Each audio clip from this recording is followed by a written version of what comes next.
Hello, everyone, and welcome to the Symphony. I can see we got a few beautiful people already in chat. Thank you so much, Bucho. I was waiting for the all clear. We are sounding and looking good. Hello, everyone, and welcome to the Symphony. Symphony Entertainment, Gaming, and Arts is my gaming company that focuses on horror systems, indie games, organic content, and player agency in an attempt to bring a symphonic approach to horror role playing. I am your host, Bridgett Jeffries, but tonight I am not your GM because we have first time to the Symphony GM Ange that is here running Elegy on the Night Wind for Vaesen, which, unless I'm wrong, is a scenario that she both wrote and is getting ready to run for us. So, like, literally, we're looking at custom organic content right now, hot off the press. If you're wondering how this content came to be, you can blame Carl Lehman, production daddy, for this one. Carl played this game somewhere with Ange and immediately ran back. Was like, "You got to get her on. You got to get her on. You got to get her on. It's so good. It's yours." And it's Carl, and Carl is one of the best storytellers I know. I've played under Ange multiple times and have been blown away every single time, no matter the genre. So I was like, yeah, let's set it up. Let's do this damn thing. And so here we are. Before we get into character introductions, we only have one quick announcement for you guys, and that Symphony Entertainment does have a Patreon. So if you like this content and you would like to help us make more, please consider backing us on Patreon at patreon.com/Symphony Entertainment. Content warnings have been discussed with the cast and crew. The X card is in play. X is going to be sent via private message in Zoom or visibly where Ange can see them.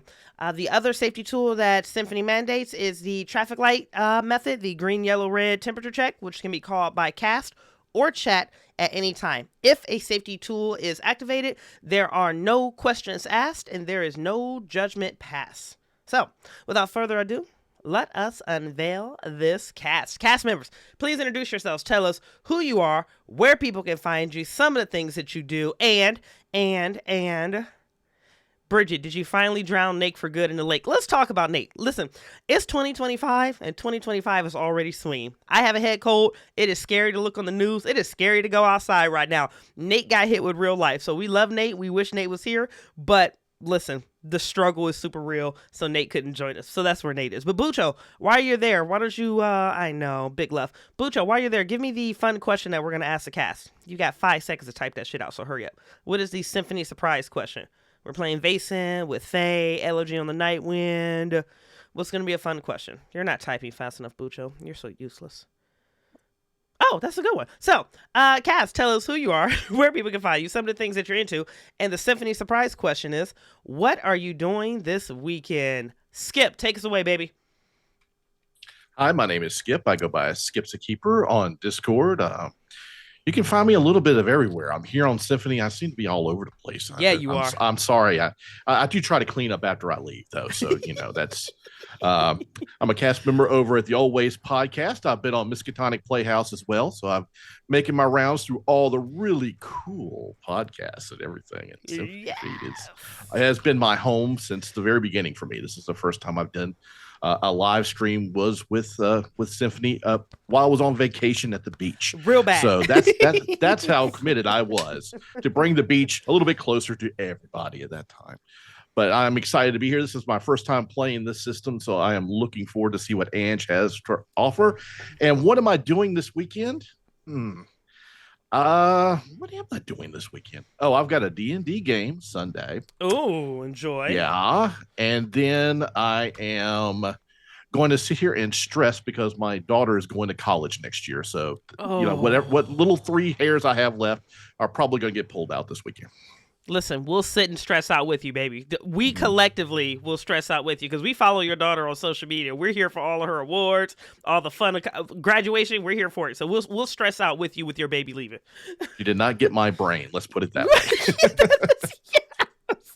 Love it, love it, love it. Okay, first time to the Symphony. Absolutely amazing, but has constantly been one of Symphony's biggest supporters. A backer, stays in chat. Cannot wait to have him on this side of the table. Andy, tell us who you are, where people can find you, some of the things that you do, and what are you doing this weekend? Thanks, Bridgett. So my name's Andy. I have been following Symphony since just about it happened. Yep. Got here off of Old Ways, I think, which I picked up during the pandemic, as many of us did. I am not in the gaming industry at all. I'm an IT guy. Um, my hobbies are medieval recreation. I cook a lot. Um, Yeah, he does. I am also an archer, so I'm totally excited about Skip's daughter. I'm surrounded. There's probably 7 bows here in my office. Holy shit. Yeah, yeah. Um, and this weekend I'm gonna be doing IT stuff for my hobby job because why wouldn't I? Because why would I? Oh, the fair. Fair, fair, fair, fair, fair. Hi, babe. Hey, I'm coming to you next. You my boo. You know that, right? So fucking excited to have you on this platform right now. GM I Ange, know. baby. Lean into us, baby. Tell us who you are, what you do, where people can find you, the fact that I'm published on Gnome Stew because of you, and what you're doing this weekend. So I am Angela Murray, otherwise known as Ange. I have been an author on the blog Gnome Stew since 2014. I have been running the Gnome Stews podcast, the Gnomecast, since about 2017. I want to say in 2022, I started a new podcast with my buddy Jared Rasher, Thaco with Advantage, where we Yep. talk about all things fantasy gaming. I am a cat parent. I am a photographer. Yep. I'm a general all-round nerd. You can find me at Origins and Yukon running for Matinee Adventures, who Carl Lehman, the amazing person that he is, also runs for. Yep. And that's me as far as, being, my gaming nerd bona fides. As far as what I'm doing this weekend, Mm-hmm. this Saturday is normal D&D day, my regular Saturday group, but we have some schedule shenanigans happening. So instead of gaming online like we normally do at 7 p.m., we're getting together in person at 2 p.m. to play for 4 hours, and then we're all going out to a really nice Italian restaurant. So it's a special D&D day. Holy shit. Have an amazing time, babe. Yeah, I'm looking forward to it. Oh, enjoy. Have a good time. Oh, I love it. I Not love it. not to mention I'm also in that game playing a cleric based on my cat. Because we're all playing cats and dogs. That's amazing. I'm just curious. What's the cleric's name? The cat's name is Bella. The Yep. cleric's name is Balana. I love it. I love it. I love it. I just saw chat say, I think that was Bucha. It's like they're playing D&D this weekend too. So, wow, D&D heavy weekend. Love it, love it, love it. All right, Symphony, that is the stellar cast that we are bringing to you. I am going to officially surrender the reins over to a storyteller, GM Ange. Babe, the table is in your hands. Take us away. Welcome to Elegy on the Night Wind. This is a Vaesen game using the Mythic Ireland and Britain sourcebook, mostly because Ange can't pronounce a lot of Swedish names. So, that's why we just moved it over to the place I know I can pronounce most things, unless we run a game in Wales and then I'm lost anyway. Vaesen is a game by Free League, using their Year Zero engine, meaning we are mostly rolling pools of d6s, and we are looking for a 6 as a success.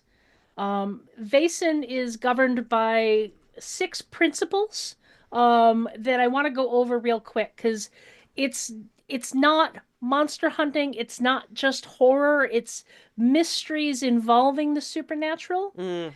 But the first principle is that Vaesen are neither good nor evil. The creatures encountered by the player characters have their own daily lives, their own dreams, plans. Some are cooperating with humans, others are mischievous or downright murderous. Whatever the case, they always have a motive for their actions. It's not just monster bad, kill monster. Mm-hmm. Nature is dark and dangerous. The player characters have their homes and headquarters in the city. That's where they feel most safe, but nature presents the unknown.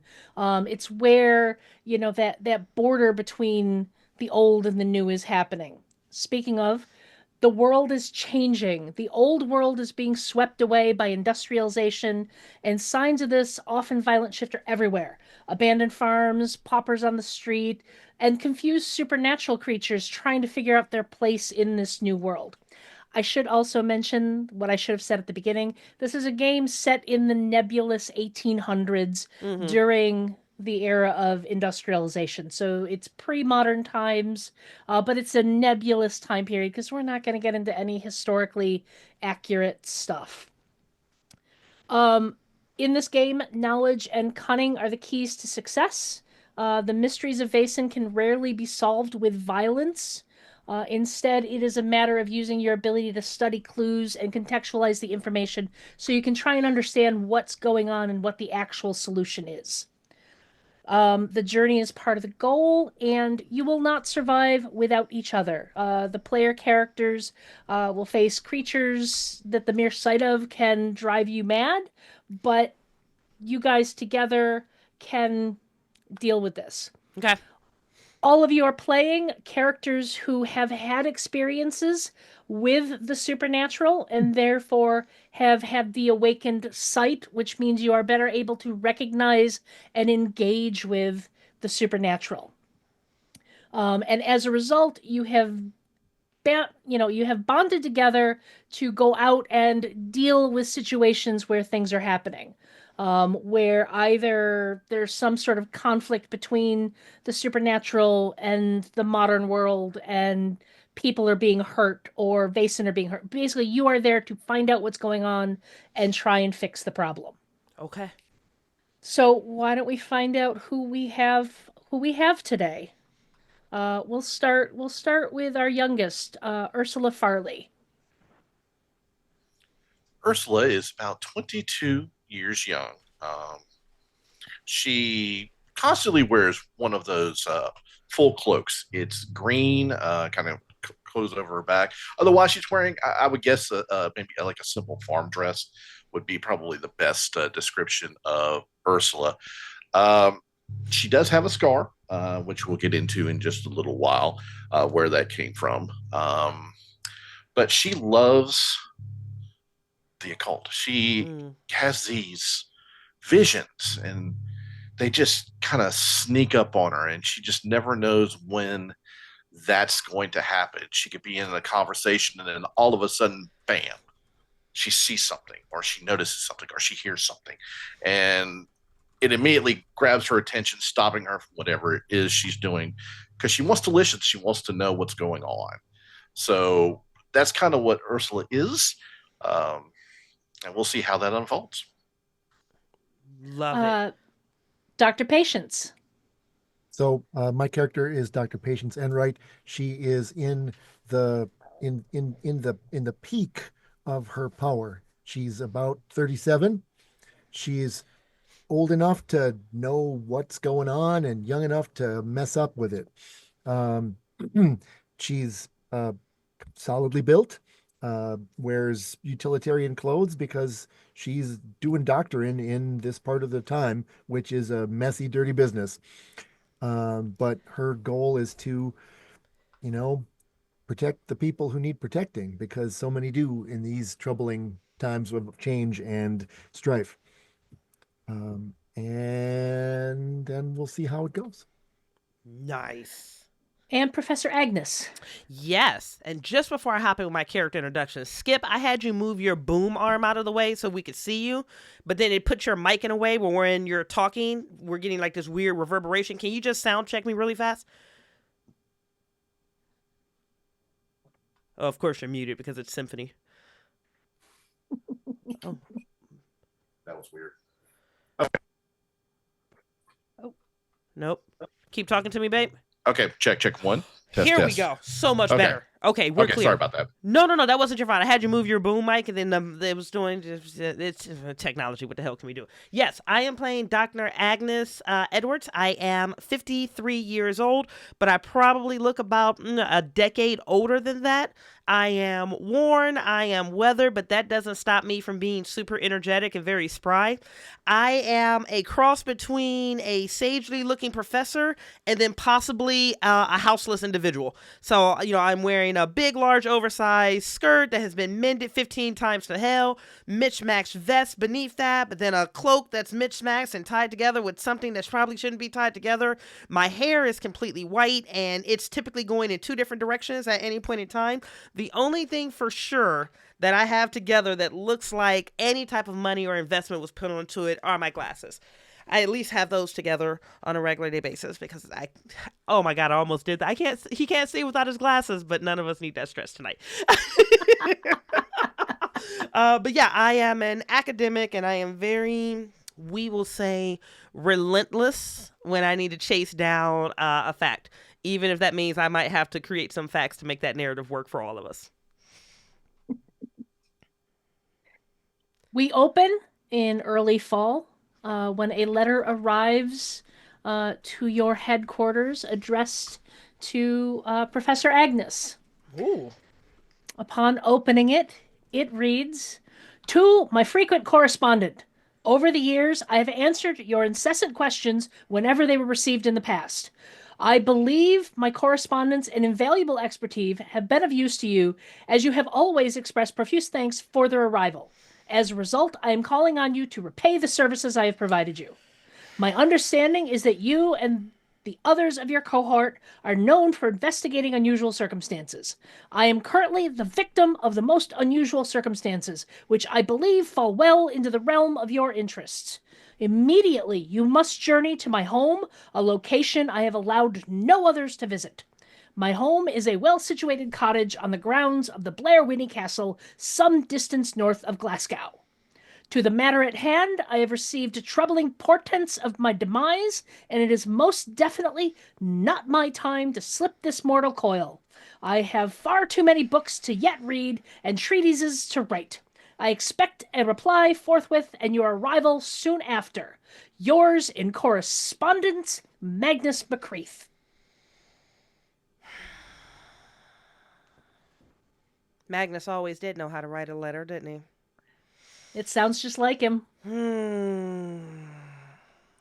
Oh, read the letter twice, almost just taking a moment to absorb the audacity that was written, but then also silently appreciating the audacity in which this was written. And I'm going to go find my cohort. I'm going to find the other ladies.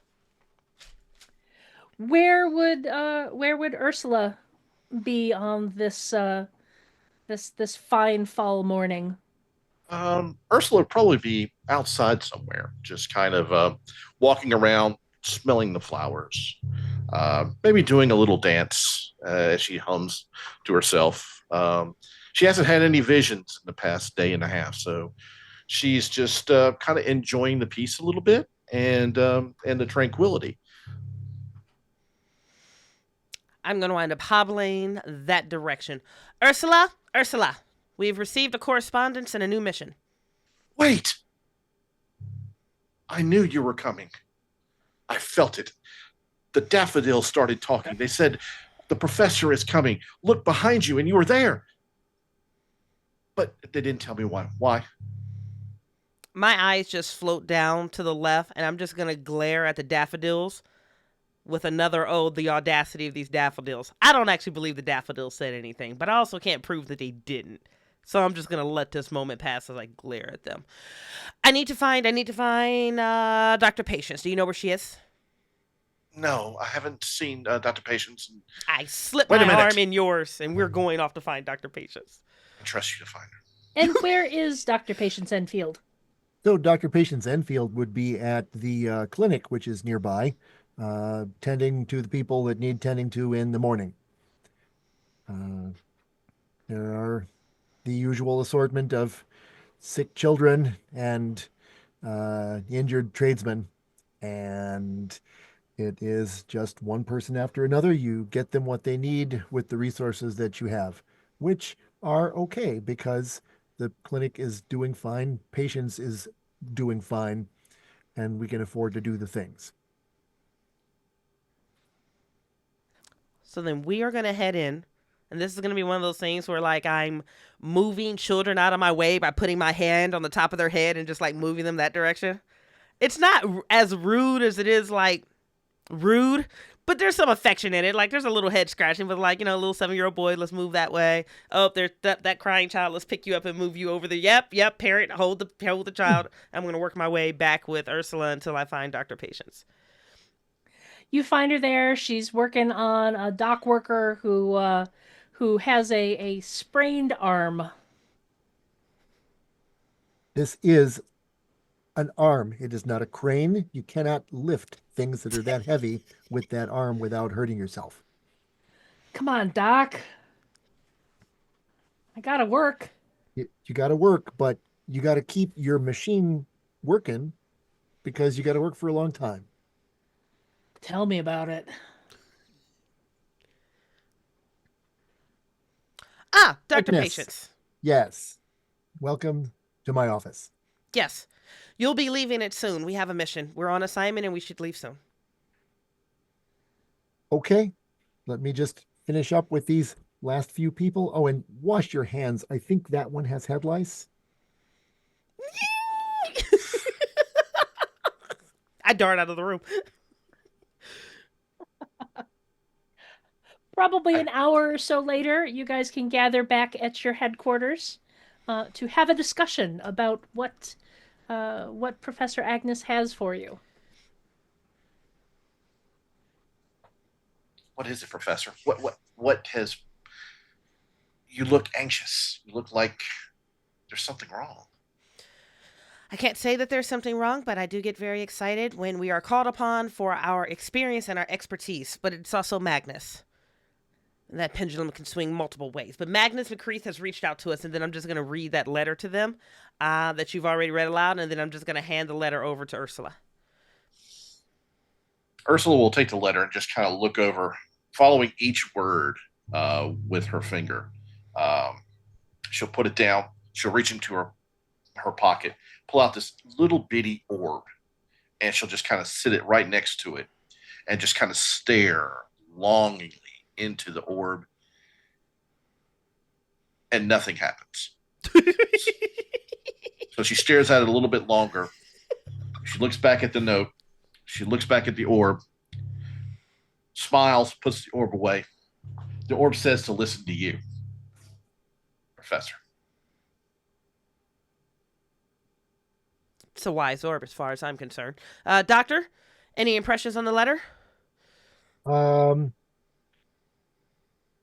I hope that he is not as abrasive in person as his writing style, regardless of how knowledgeable he is. One of those very slow, crooked smiles breaks across my face, and you know in that moment that he's much worse than he is in this letter. This letter was a great teaser trailer, though.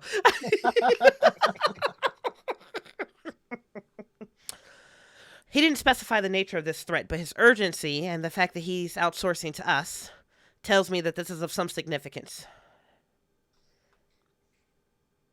Now, at this stage, you can all basically start doing some research. You need to plan your journey.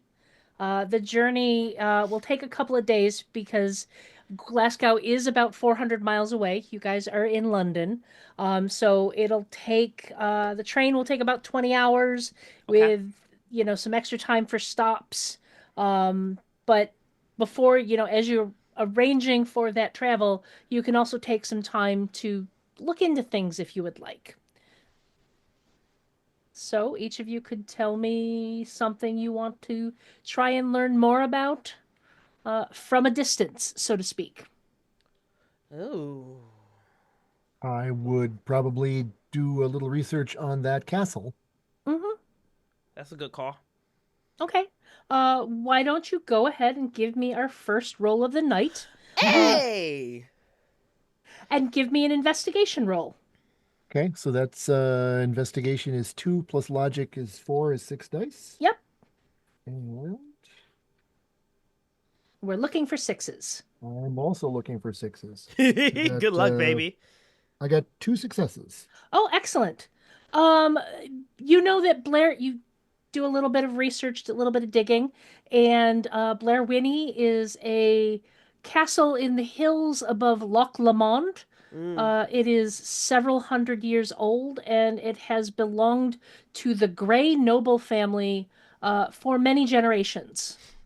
You also, because you got two successes, you also learn that the current lord of the manor, so to speak, the lord of the castle, is Connell Grey, who is an extremely elderly man, and as far as you can tell in your research, has no direct heirs.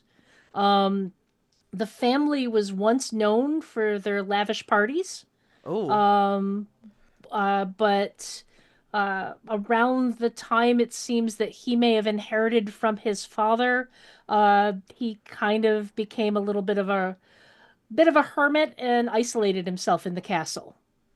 But it's very old castle above the shores of Loch Lomond, and has fairly significant grounds around it.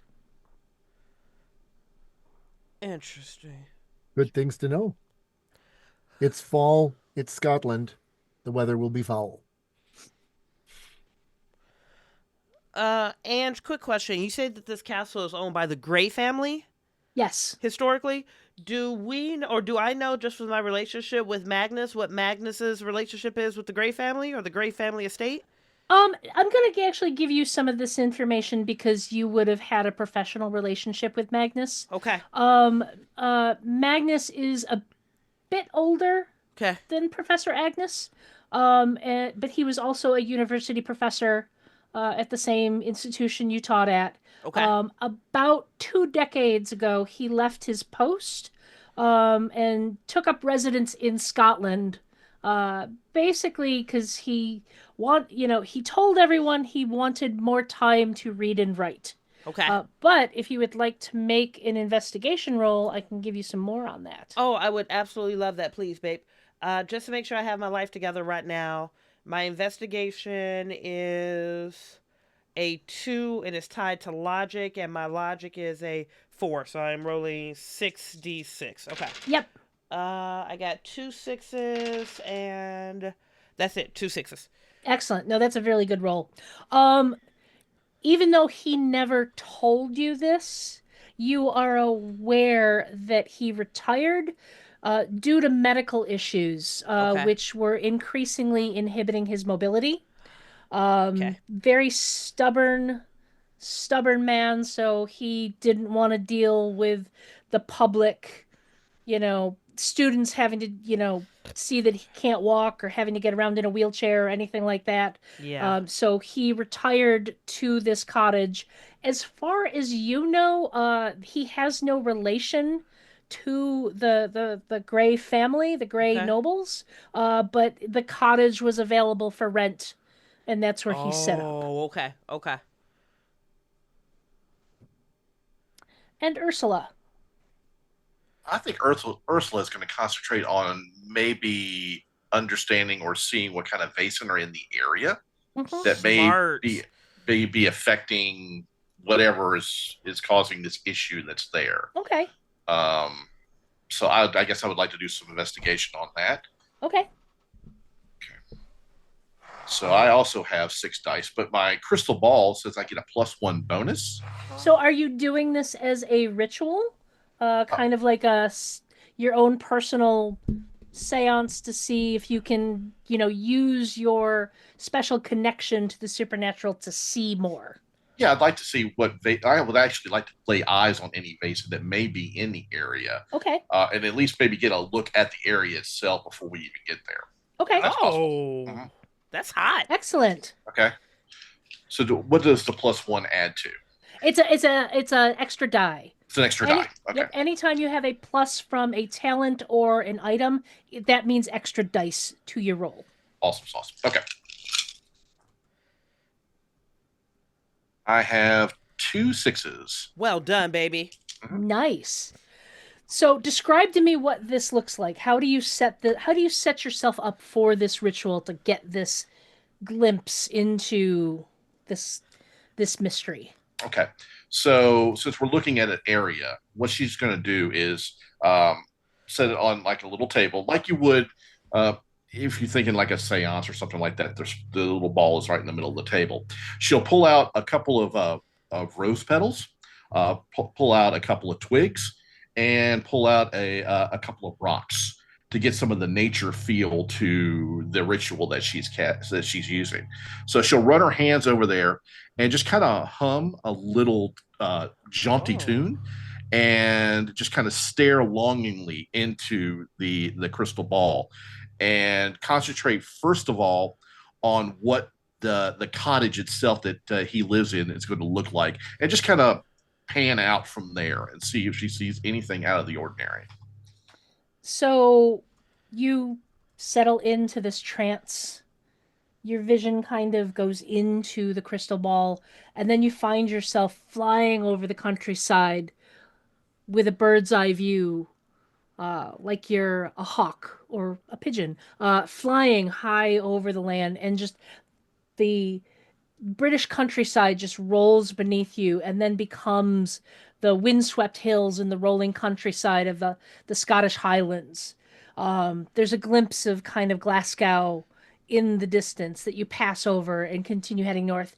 You see kind of the deep valley that is Loch Lomond, the imposing castle, old and weathered, sitting on top of a hill, and the rolling kind of uh, land around it, kind of with trees nestled in the valleys. And at the far edge of what might be the extent of the property for the castle sits a two-story cottage. Looks quaint, looks well cared for. One of the things you'll notice is that there's a ramp instead of steps up to the front door. There's kind of a sturdy, middle-aged man working the grounds, and the cat. You just get the sense of a hunger for knowledge from that cottage. Oh. And then as you're watching it, you feel like the sun beginning to set, and there's a cold wind that starts howling across the windswept hills, and you see kind of floating down along the hill a feminine figure in white, flowing, ethereal, not there. And that howling that you heard on the wind suddenly becomes a more feminine cry of anguish. And the figure floats closer and closer to the cottage until all of a sudden it stops, turns to look at you, and you see the face of a young woman with hollow eyes, very old clothing, and wearing a unicorn pendant around her neck. And then as she sees you, she looks at you and Oh screams, God. and you are thrown out of the vision and fall off the chair you were sitting in. Ah! Oh, who was she? What was she? Ursula, are you okay? What happened? What did you see? Tell us. And I'm gonna start trying to help Ursula up off the floor. Doctor, patients, because I'm absolutely not a doctor of medical anything. Oh, I come bustling up. Are you all right, dear? I saw the cottage. It's beautiful. It craves knowledge, but there's something. A lady in white, unicorn. She screamed. Oh, oh my head. Oh, Oh my dear. I'm gonna get her into a chair. Um, Doctor, patience, I'm going to get tea. Will you watch after her? Yes. And I'll waddle and waddle off, and I will start getting like tea, also like ice water, and then like whatever I know Ursula's favorite snack is, whether that's While fruit or whatever. Yeah, what would Ursula's favorite snack be? a crumpet. Crumpet. Okay. we are down south, while Ursula is away, or excuse me, while Agnes is away, I reach into one of my pockets and pull out a flask of spirits and hand that to Ursula. Here, take a tot of that. Ursula will take a little sip and just try to compose herself a little bit. The, she was wearing old clothes. I mean, really old clothes. I don't know about where she's from, but it's been a while for her with that type of outfit she's wearing. She looked like she was in pain. A tortured spirit. Most likely of some sort, but I need to get closer to see more. But she saw me, so I need a crumpet. I really need a crumpet. Agnes, how's the crumpets coming? Right. That's like perfect timing for me to waddle in with like a platter or a tray with like little tea kettle and the turned over cups and like a little small basket of crumpets, and I'll wander in. And the second you make eye contact with the Ursula, you know the same bullshit story is coming. She does it every single time because she's convinced that it provides comfort, and I really don't know whether it does or not. But it could be worse. Let me tell you about the time a Vaesen turned me into a rat for 1 year and 1 day. It's the same story every single time. Everything she uses is comparison to her being a rat in a cage for a year and a day, which we know is a true story. But she's always like, oh, the woman in white and the hollow eyes. I understand that had to be very frightening, but at least you weren't turned into a rat for 1 year and 1 day as tea and crumpets are being served. How could you make delicious crumpets when you're a rat? I don't never understood. I thought about crumpets and tea every single day because when you're a rat, you can't digest those type of things. Now, tell me again, what is it that the necklace was? And so then after the story, we'll cycle back into the vision. What did you say that she was wearing? It was an older dress. I don't remember. I, I don't get into all the clothing thing, but it was really old. I do know that, and she had a unicorn pendant around her, like a necklace, and she looked like she was sad until she saw me, and then she screamed, and that's when I needed the crumpet even worse.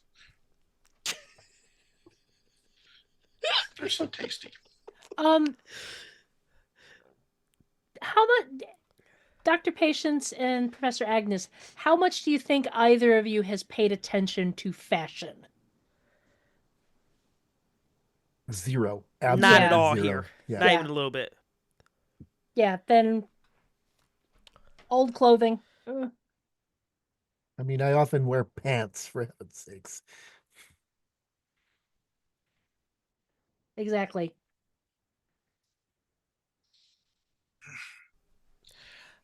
Well, Okay. I think we need to get there as quickly as possible on the train. I guess it's the quickest way. Yes, I agree. It's interesting. Once we arrive there, we should check into disappearances of young women or perhaps murdered women, or perhaps, and I'm wandering away with like my cup of tea as I'm already trying to just put some type of puzzle piece together, because this is what I do. That woman on the that was flying overhead, she has to be tied to the area somewhere. We could check local newspapers to see if there's been any missing women, but if she's wearing antiquated clothing or clothing from historical, she has to be. And I'm going to start packing as I'm working through that process. So, assuming you take the train the following morning, as I said, it's about 400 miles away, so it's gonna be a train ride of about 20 hours, with some stops along the way. Um, do you get a? Well, I should ask you, who takes care of making the travel arrangements?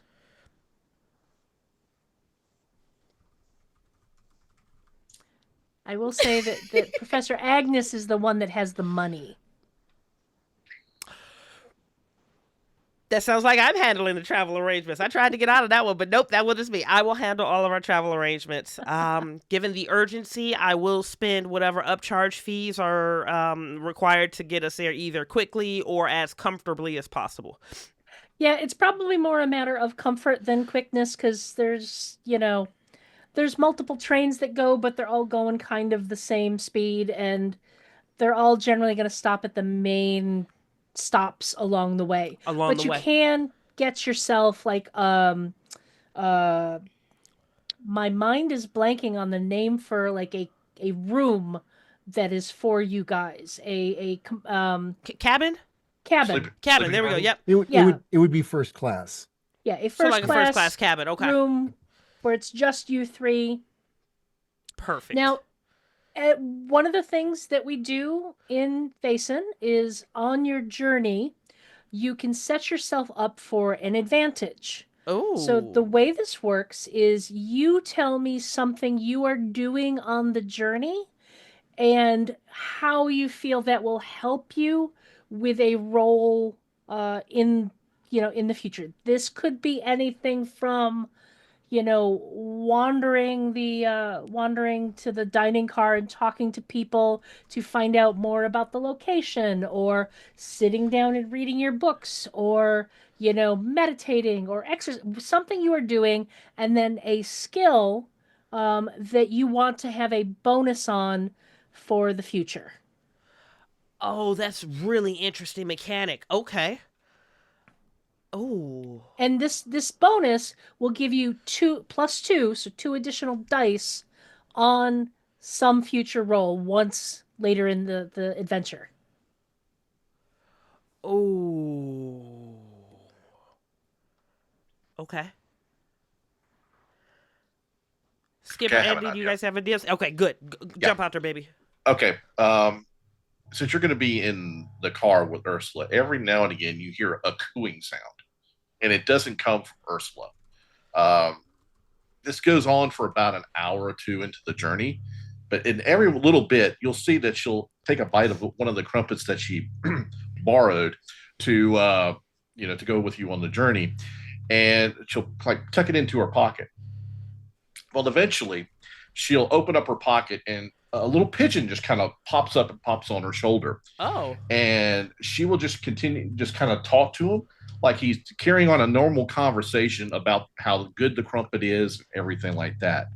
But as the trip goes on, what she's going to do is the pigeon's going to kind of hop down and sit on like the little table in front of her, and again she'll pull out some of the like little ritual things that she's used before, and she'll just kind of talk to the pigeon about, well, what would you see, Spike, that that I wouldn't see when you're flying around, or maybe talking to some of the animals in this area. So what I'd like to do is eventually use my observation skill Mm-hmm. to be able to pick up the little minute details that normally we wouldn't, but maybe like a bird or something like that would, from a height, or just something that maybe they're looking for food or whatever. That's But good that's kind of narrative. how I'm going to play.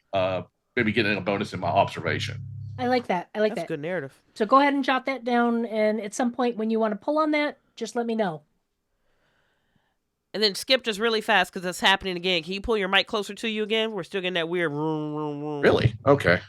How's that? Is that a little bit better? Yeah, it seems like sometimes when you move your hands around Okay. it's getting like a feedback. The feedback sound is what I'm hearing. Yeah, I Okay. think you're good now. Okay. Okay. And then, and just to clarify, this is something going towards a skill or an attribute? A skill. A skill. Okay, got it. Yeah. Okay. Do you have an idea, or shall we go to Dr. Patience? Andy, how are you feeling? Because I need at least another second. I think I've got something. Okay. So I excuse myself and get up and wander out, and I'm looking for train staff because I know that trains are often haunted with spirits, Ooh. and I'm going to try to, especially if I find an older member of staff, or one who has a nice rich Scottish accent, to see if I can just engage them in conversation about the the spooks and the haunts of their life experience, to get a little background on that. And I think I would probably want this to apply to vigilance. Okay. Like, what are they seeing? What am I Oh, seeing? that's Can I good, recognize Andy. something? I like that. I like that. And yeah, Same. you can find an older gentleman who's a ticket taker, and he will, since he has already taken all of his tickets, he will happily gab with you for as long as you're willing to listen, and share with you all sorts of stories, some of which you think might have some legitimacy to them, and some of them which are pure, tall tales to tell around a stiff drink. And I have Mm. stiff drink too, so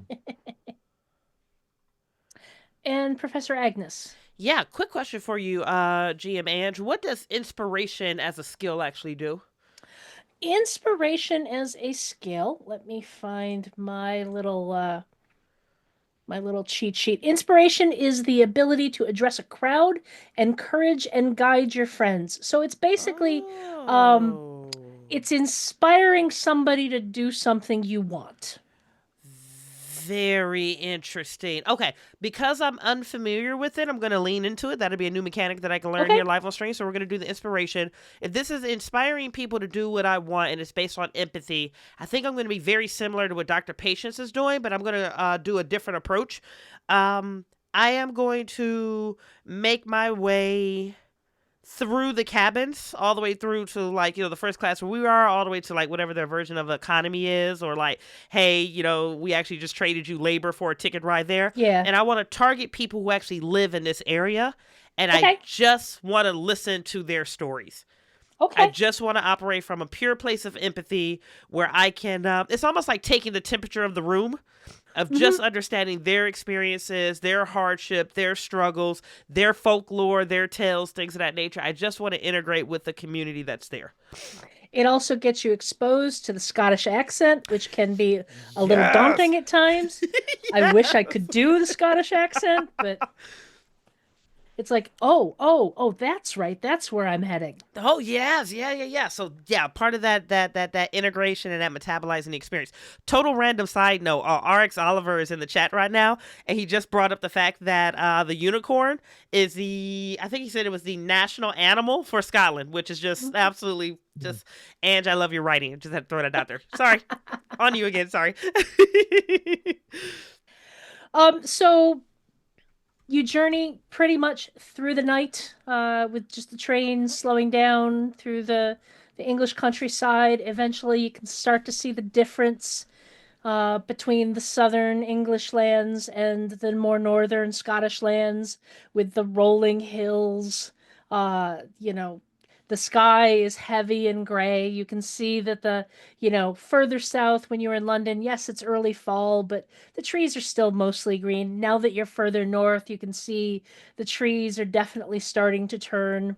Ah. And about a day and a half after you departed London is when you arrive in Glasgow. You would know that the cottage and the Blairweeny Castle are about basically a few hour ride by carriage further to the north. So the question is, do you head straight there, or do you stay the night in Glasgow, possibly doing more research, or do you continue on? Oh. it it's evening when we get here. It is probably Y- approaching dinner time. Yeah, no, I strongly recommend that we eat real food, warm, and sleep under a roof that's not made out of a less wonderful roofing material. It could be thatch, it could be slate, it could be I don't think they use shakes, but I think that's a fine idea. We should stay here if we can gather our strength. To your point, have a good meal, and then we can approach this with rested minds tomorrow morning. I agree. I really don't want to go up there on an empty stomach because you just never know. And given your experience, it might not be good to go. Why wouldn't you want to go up there on an empty stomach? Well, if you saw what I saw on a full stomach, your Ah, stomach may be empty by the time that the thing happens. You know, no, I understand. Thank you so much. you're Yes, welcome. I agree. So you find a hotel for the evening. Yep.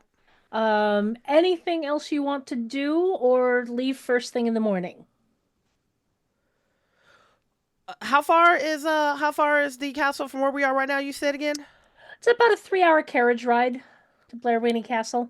3 hours is still in that nice, warm and fuzzy rumor radius. Mm-hmm. Just in talking to the wait staff or the people around, the people who've been traveling in the area, any news coming out of that area at all? Um, Go ahead and give me, Oh, we're rolling. yeah, give me some kind of roll. All right, my love. Um, why don't you give me a manipulation roll? I love it. This is 2, and my empathy is a 4, so this is another 66. 2 sixes so far, and that's it. Just 2. Okay, two's pretty good. Usually when I run this, people end up being like, I got no successes. You So right? two successes is really good. we're cooking with grease. Not to jinx anybody or anything. Yeah, I know. We're not gonna have another single success for the rest of the night. Yeah. Yeah. Um, you get a little bit more rumors around Lord Connell Grey. Oh. Uh, he's an old curmudgeon. Hasn't left the castle in decades. Oh. You basically find an older society woman who's staying at the hotel for the evening, and she will oh the Grey family used to hold such soirees up in the castle. They'd have a spring opening soiree, and then something to celebrate the end of the harvest season. Always the most wonderful parties. The I used to get to wear my favorite dresses to such things. And Lord Connell was such a dashing young man. But then his father passed and he just holed himself up in the castle. I don't don't possibly know what could be going on with that because he just walled himself off from his whole family. As far as I know, his sister, she remarried and stayed here in Glasgow, and they only correspond once in a while. What a fascinating mystery. How long ago was it that the father died?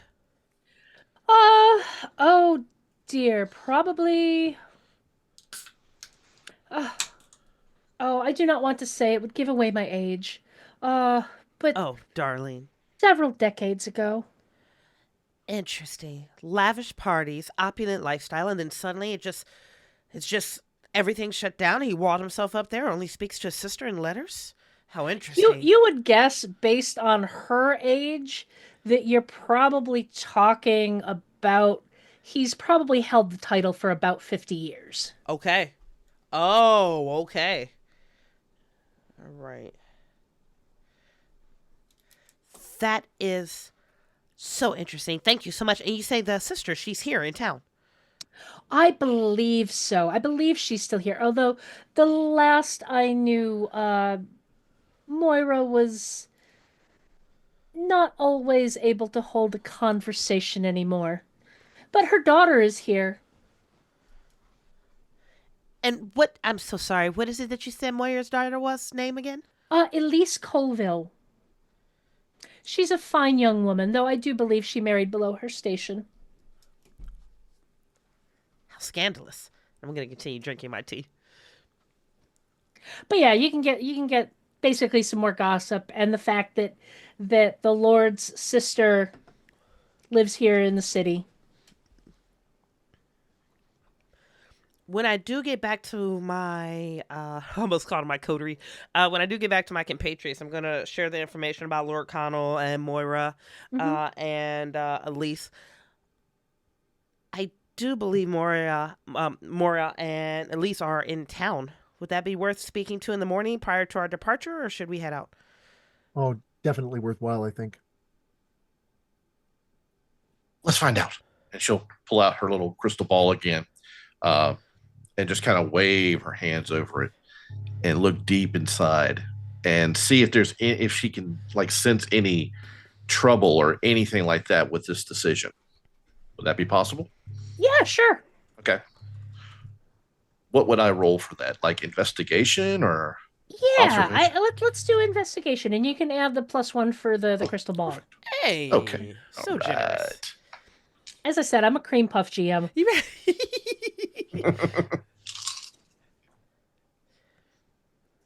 Wow. 3 6s. Damn. Why wasn't I You rolling a D&D character? Okay. Right? you get the sense from the crystal ball, like earlier, the other day when you were holding the crystal ball and the letter, and it was just nothing. You were just kind of playing. This time, almost without even trying, you get a sense of there are clues here. There is information here. The Ooh. kernel of truth can be found. The start of the journey, the kernel of truth you need to find your answers could begin with these women. Ooh. She'll kind of pull back away with a big grin on her face. And she said, our journey begins with the 2 ladies you spoke with.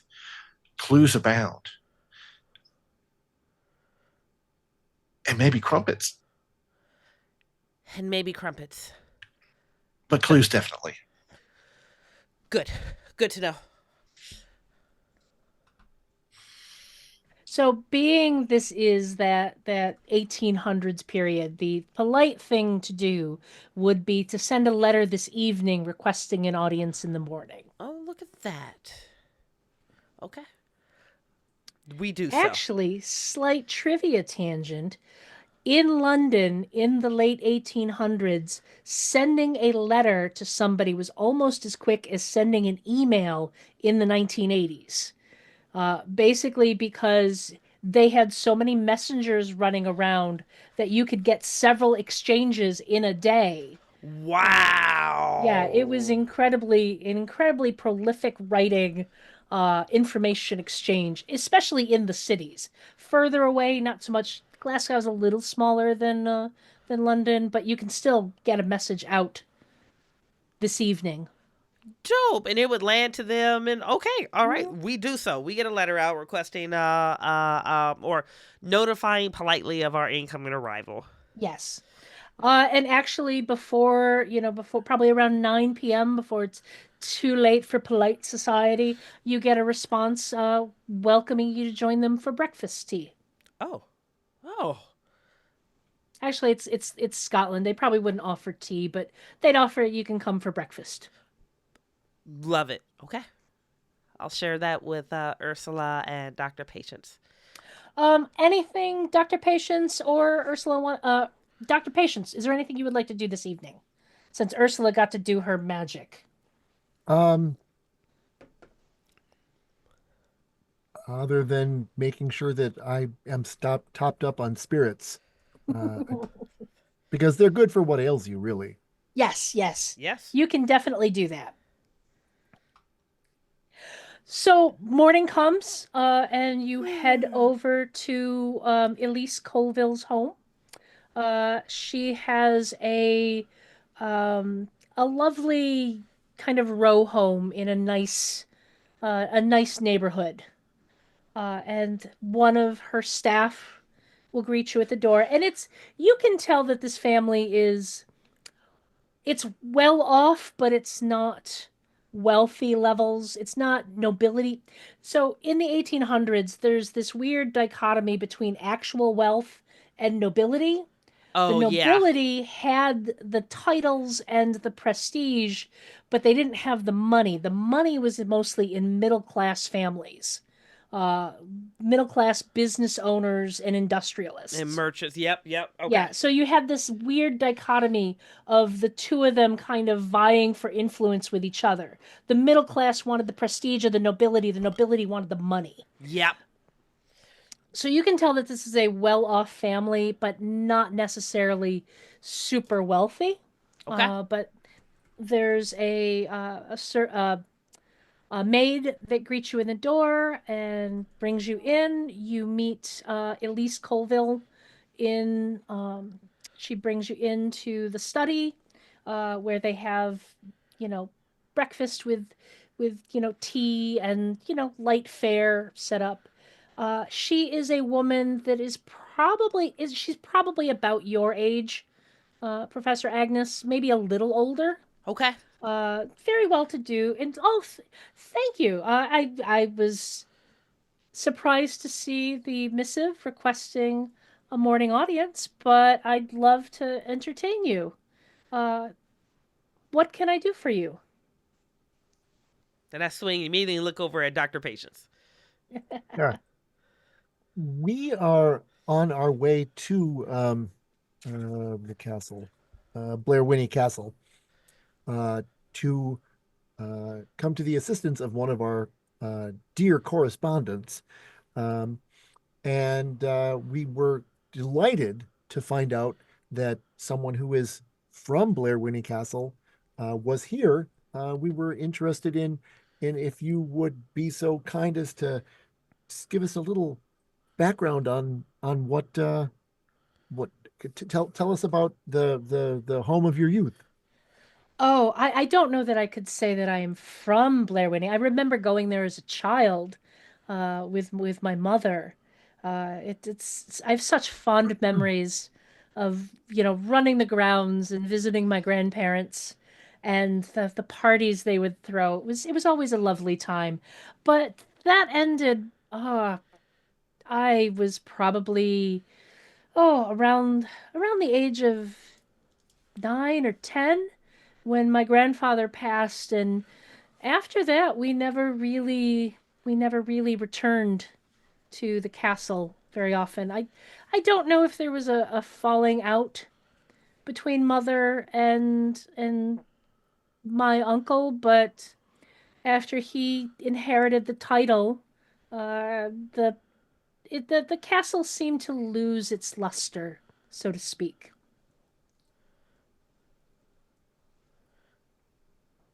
Are you going there to visit my uncle, Lord Connell?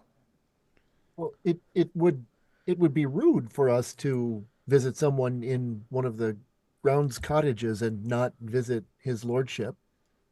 Oh, okay. I do not know. I do not know how many visitors he sees. As I said, it's been years since we visited. He sends a letter for my mother every year that she sometimes understands and replies. Is your mother not well? Um, if physically she is still hale and hearty, but sometimes she is not here with us. I understand. You said sometimes she understands the letters and sometimes that she doesn't. Is that just due to her own faculties, or are the letters somehow even confusing to you? No, the letters are simply banal mundanities. She just her mind as she has aged is sometimes in the past and sometimes here with us. You said that he sends these letters once a year. Is it the same time each year? About so. Usually before the holidays. Hmm. Do you feel that your mother is many people tend to decrease in their faculties as they age.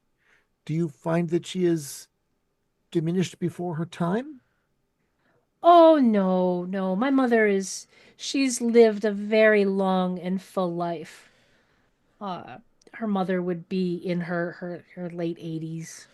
Yeah, you Um, said she's around 50s right now, right? yeah, she's Okay. she's probably late 50s. Okay. Uh, so her mother is in her 80s.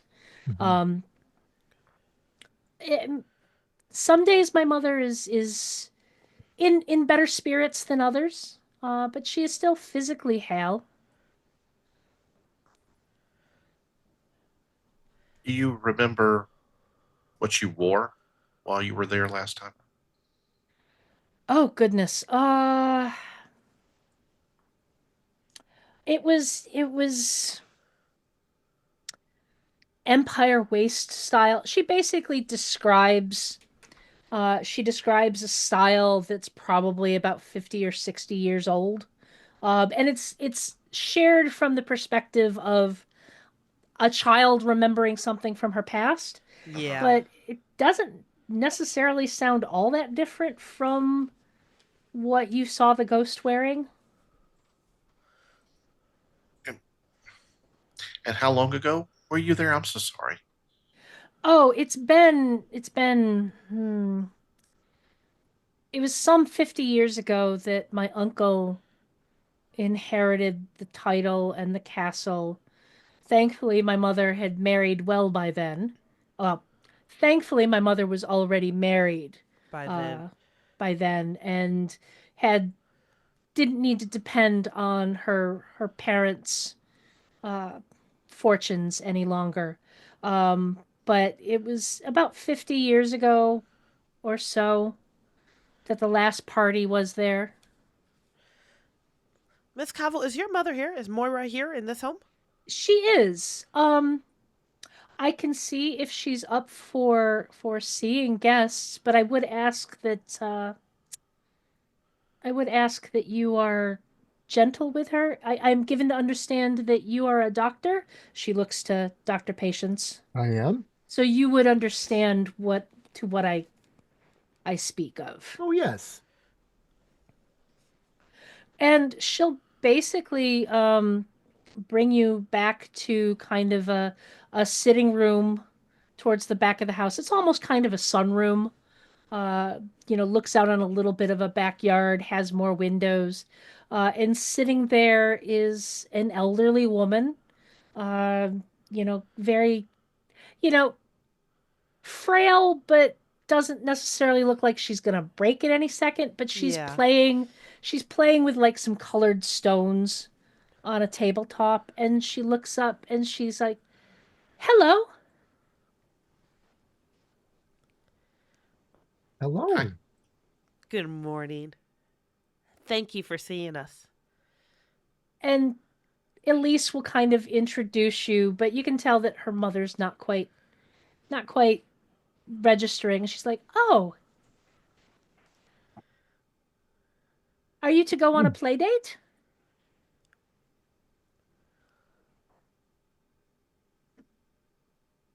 That is such a curious word choice, Ange.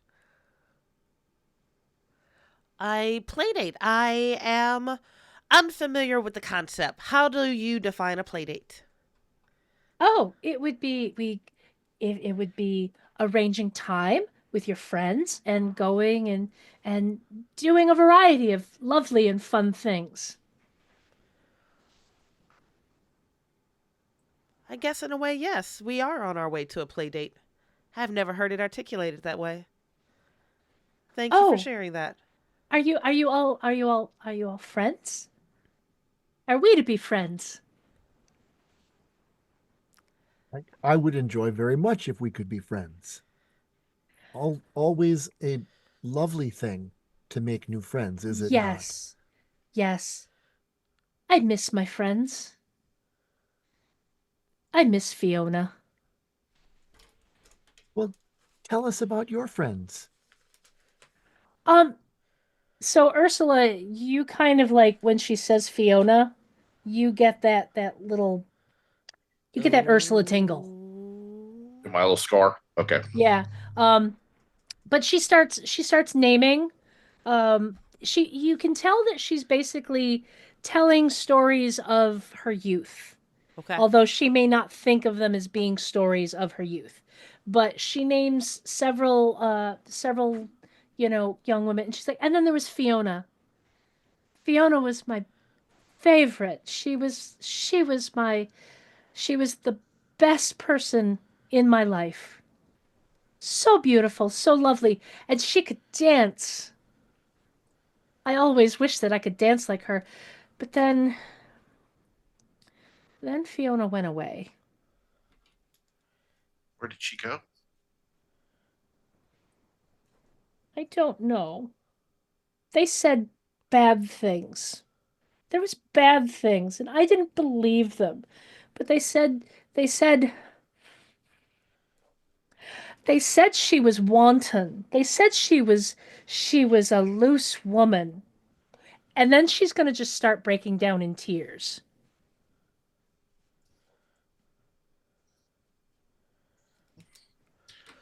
I will move to comfort her in a physicianly sort of a way.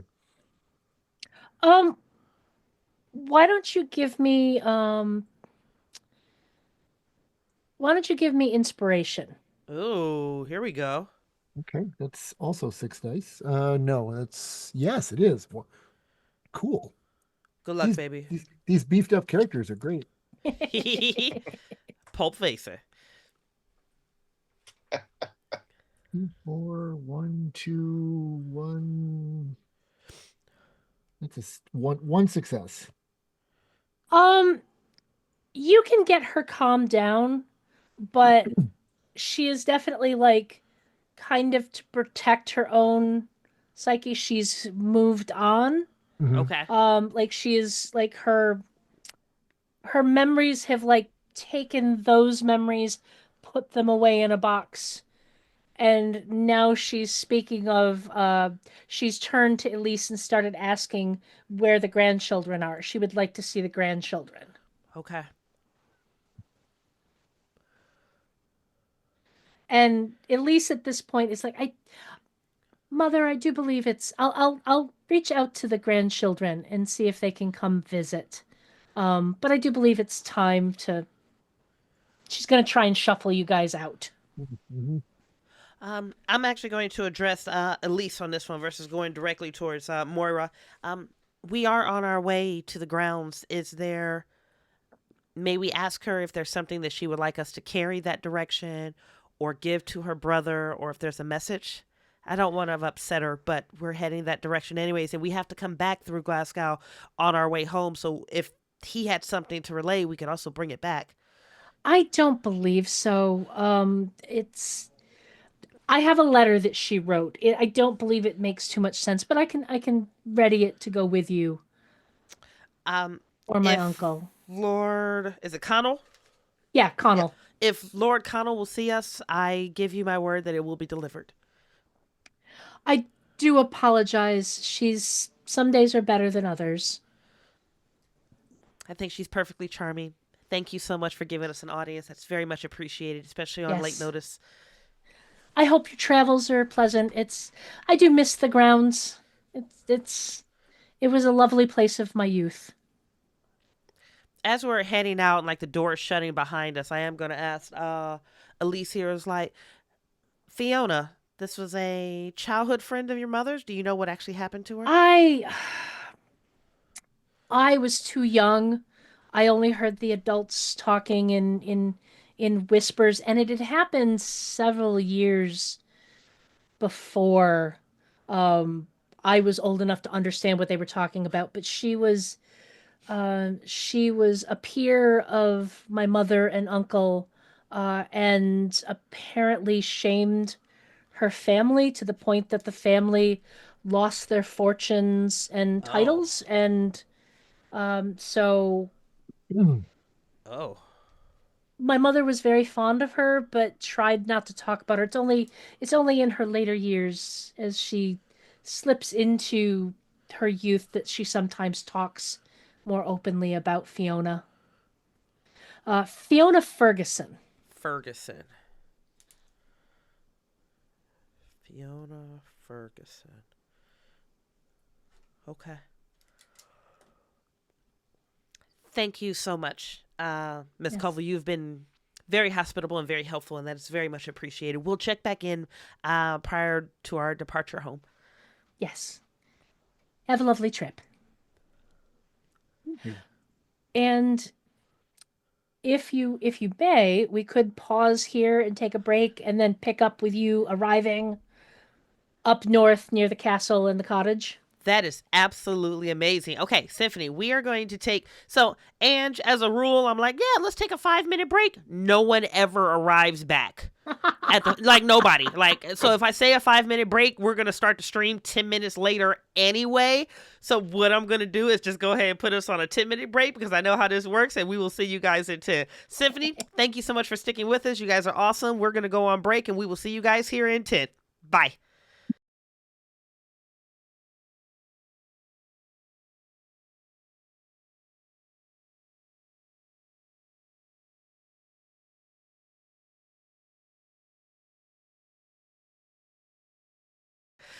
All right, guys, we are back with Elegy on the Night Wind, written and run by GM Ange. Ange, we are back from break and in your hands. So you guys leave Glasgow behind, get a carriage that heads north. It's a 3 hour ride, kind of out of the city through the farmlands into the more kind of typical Scottish Highlands type of landscape we would expect, heavy gray sky, rolling windswept hills, some trees, not really forested, so to speak, but there's still trees around. And then you'll eventually see what must be Loch Lomond, kind of down in the valley to your left. And then you will see the castle, Blair Winnie Castle, on top of the hill. It's an imposing old edifice, kind of that dark, not dark, but that sandy brown, sandy brown stone built up as heavy, was once probably a fortress. Um, and then the carriage will turn kind of to the right and head along the bottom of a valley, and you'll come to a two-story cottage. Um, it looks like it's in good repair. And just like Ursula's vision, you see out front working a kind of a middle-aged man, on the stockier side, but dressed in workman's clothes, doing some work around the yard, and he'll stop, hand on a shovel as he watches the carriage pull up. And as the carriage stops, he'll plant the shovel and walk over to come open it. And it's like, "Are you the? You must be the folks that Magnus said was coming." Yes, yes, that would be us. Is he in? Is he present? Is he there in the Oh cottage? yeah, yeah. He doesn't go out too much. I'm Ewan. I'm essentially the castle's groundskeeper. Uh, Came down to check and make sure the cottage was okay. And since my wife Dorcas works for Magnus, told me that he was getting some visitors, so I figured I'd be here to help. Do you Thank you. have Thank you for receiving us, Ewan. do you have luggage? Do you need me to carry anything? I'm good at picking things up and putting them down. It's a good skill to have. We we did bring bags, so Then he'll head over and start picking up stuff, and then heading to the door, and the door will open, and there is a um, pleasant looking but frumpy middle aged woman, dressed in, simple, not peasant clothes by any means, but nice, comfortable, worn clothing. And she'll open up the door. Magnus, your guests are here, and you'll hear kind of a grumbling reply somewhere in the house. And she's like, "Welcome, thank you for coming. I'm Dorcas. I'm his I'm the maid, so to speak. I'm his caretaker. If you need anything, please let me know. I'm assuming you'll be staying the evening, so I'll have you and take your stuff upstairs." Thank you, Dorcas. That would be very kind of you. Yes, please. That is the intention. And she will bring you into the cottage. It's not a large place by any means, but it looks spacious enough. As you come in, you'll see kind of a kitchen, eating area off to one side, and then some stairs going up, and then around a corner, um, Agnes, you will realize, oh, yes, this is where Magnus lives, because it is a living room that by some standards would reach hoarder standards, Yeah. because there are piles of books everywhere. There are fairly wide path between the books into this sitting room, so to speak. And you will see a kind of weathered older man sitting in a wheelchair with his nose buried in a book. And he's like, took you long enough to get here. What'd you do? Come by snail? And he'll squint. He's like, Agnes, is that you? Good late morning, Magnus. Thank you for the hospitality and the warm welcome. Let me introduce my compatriots who have also made a 20-hour train ride journey and a 3-hour carriage ride to come here and assist you. This is Dr. Patience, and I lost the Zoom screen, Infield, and Ursula Farley. Hmm. And they're the people you do the stuff with. Yes, these are my companions that we do the stuff with. Your specificity is always very welcoming, Magnus. Really, it is. You know what I'm talking about. I don't need to be specific with you. I need to be specific with dumb people. I love this stuff. Hers is like goals.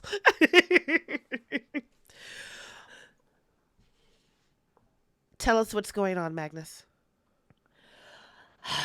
I told you.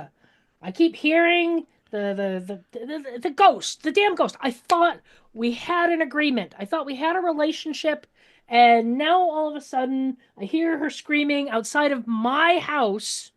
And you know what that means? If the ghost and the screaming is somebody's gonna die. And you see these books. I don't have time to die. As you indicated in your letter, you have many, many books left to read. Yes. And I want her to do something about it. Make her stop. Is her name Fiona by any chance?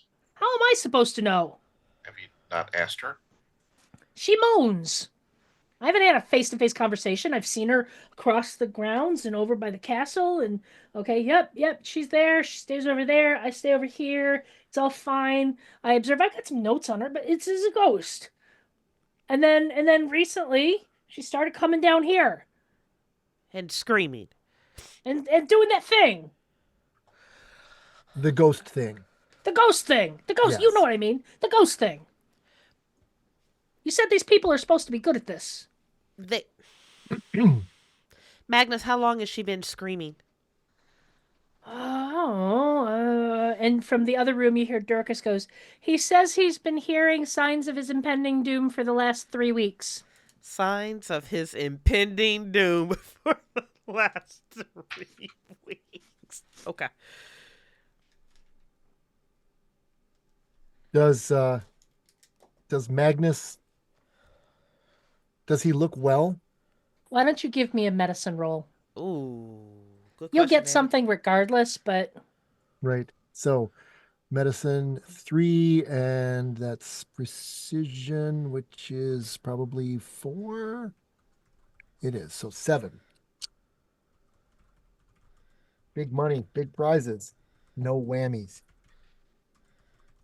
1 success, Hey, you got one. right? you could probably figure out more if he were to allow you to do an actual exam. But looking him over, you can kind of see he's probably got, I don't know if these terms are relevant to the 1800s, but he's probably got high blood pressure. Okay. He's probably got some health issues that are like the type of thing that at his age, if he took care of things, if he ate healthier, Yeah. he'd probably have longer to go, but He does it's none of those things. yeah, he does Yes. none of those things. He's probably not eating as well as he should. He's probably not moving as much as he should. You can even see just as he shifts in his wheelchair that he's definitely not making use of the mobility he still has, Yeah. which means it's harder to do anything. So it's no, he doesn't look like he's going to drop dead right this instant, but with those signs you see of hypertension Mhm. and other things, he could be, due for a heart attack at any minute. Got it. Magnus, you said that you had notes on her. May we see those notes? Dorcas, have you had any Yes. contact with Lord Connell by any chance? Oh, no. He just sends one of his servants down to collect the rent. And my husband technically works for Lord Connell, but again, he only deals with one of the household servants and hasn't actually talked to the Lord in years. Understood. But Magnus will kind of like do the, rough around and pick up a book, put it over here, pick a book down there, and like, here, and he'll basically find a notebook, Okay. and he'll just hand it out to you. I will snatch the notebook respectfully. It's a weird relationship that they have. And I'm going to immediately hand a notebook to Ursula. And I'll start flipping through it. Yeah, at first glance, it just seems to be kind of observations. That he saw, he's seen the ghost here, he saw the ghost there, and it's like he's been here for how long did I say since he retired? About 10 years, 20 years? I think I had 10 years written down. Yeah. Up 20 Yeah, years left his post. There we go. Yep.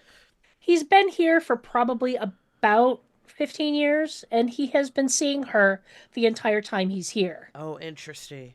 And for the most part, like I said, it's he has seen her up by the castle. She seems to kind of wander the castle grounds. If you want, you can give me a learning roll. I know this isn't necessarily Ursula's specialty, but you could give me a learning roll to see if you can kind of pull anything more out of it. So I have a 0 in learning, but a 4 in logic. I can roll 4, right? Yep. Come Okay. on, baby. You got it. Let's see a 6. I have no 6. Okay. You want to push it? Yep. You can push it. Oh, yeah, we can, can't we? Yeah, let's try that again. You get to roll all 4? Yep, you get to reroll all 4, but then you're going to mark a condition, one of your mental conditions. Okay. And you'll be -1 die on any future mental rolls. Oh. But there is a way to fix that once per session. Okay. Come on, Skip. There we go. I got 1. Excellent. Woo, worth it. Basically, he has only ever really seen her kind of circling the castle, almost like, and his supposition is that she's been trying to find a way into the castle. Okay. But mostly just up there. He will have the term in there. It's a little hard to make out because his handwriting is kind of atrocious, but he thinks she's a banshee. Okay. And it's only been, like I said, in the last 3 weeks that he feels that she is starting to come pay attention to him and cry for his impending demise, which again, notes kind of hard to read, buried in there, but is something banshees are known for. Ooh, okay. That would make sense. And screaming. Okay. I'm going to look at Ursula in any of his, he's sitting right here. So I'm going to half-ass Ursula, half-ass ask Magnus. In any of the descriptions that are present, is she wearing a unicorn necklace? He's like, I've never seen her up close. Is there a timeline when you typically see? Is there a timeline when you typically see her? Is it typically during the afternoon? Only during the evenings? In the evenings. Sun is going down. Usually, earliest I've ever seen her, earliest I've ever heard her is, almost dark, but not quite dark. Dusk.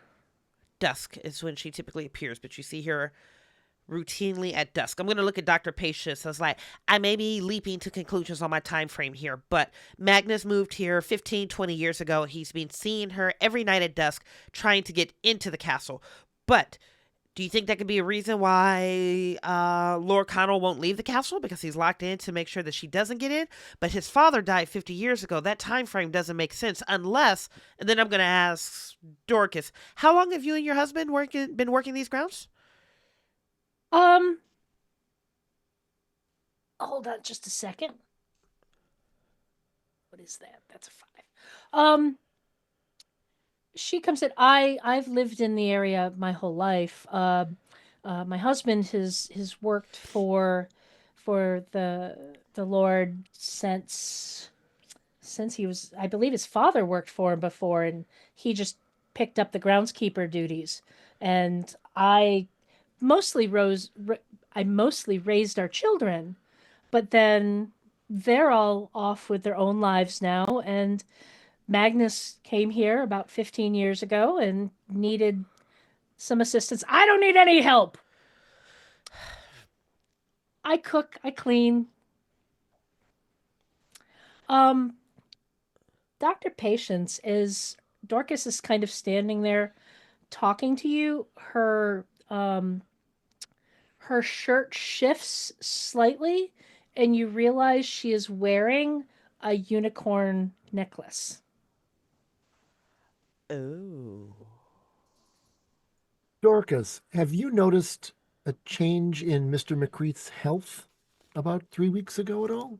Oh, ah, he had a slight fall. She basically kind of steps out of his hearing Mhm. to have this conversation with you. He had a slight fall getting from his chair to the bed, and he was a bit short of breath. And I was a little worried for him at the time. I think he fainted as he was trying to move from one to the other, and but he Mhm. won't admit that. I doctor, I have tried. I try and feed him things that are healthier, but he'll just yell and he'll want the mutton stew again.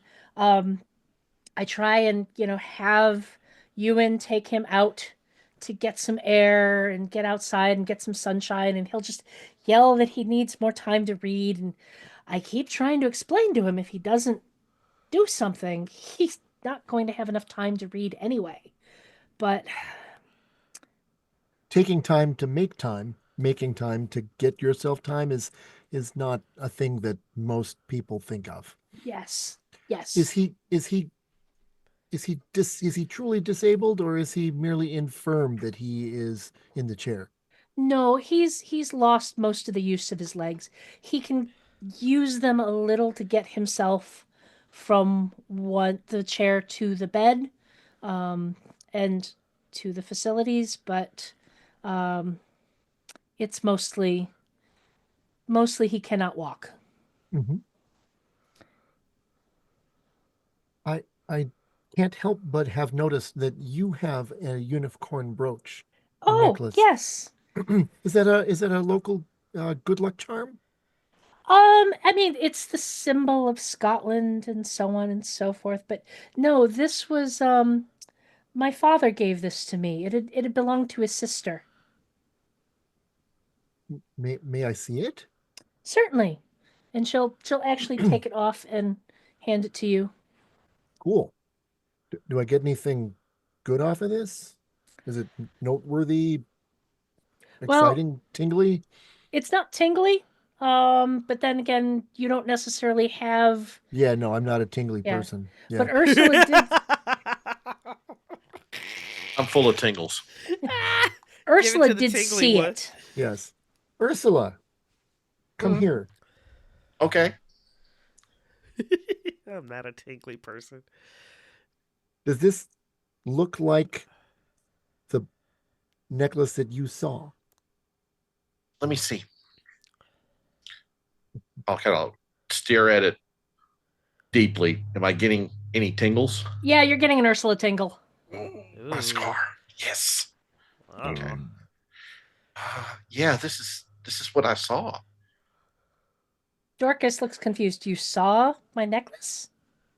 Yeah, Fiona was wearing it. That was the name of my aunt. Oh shit.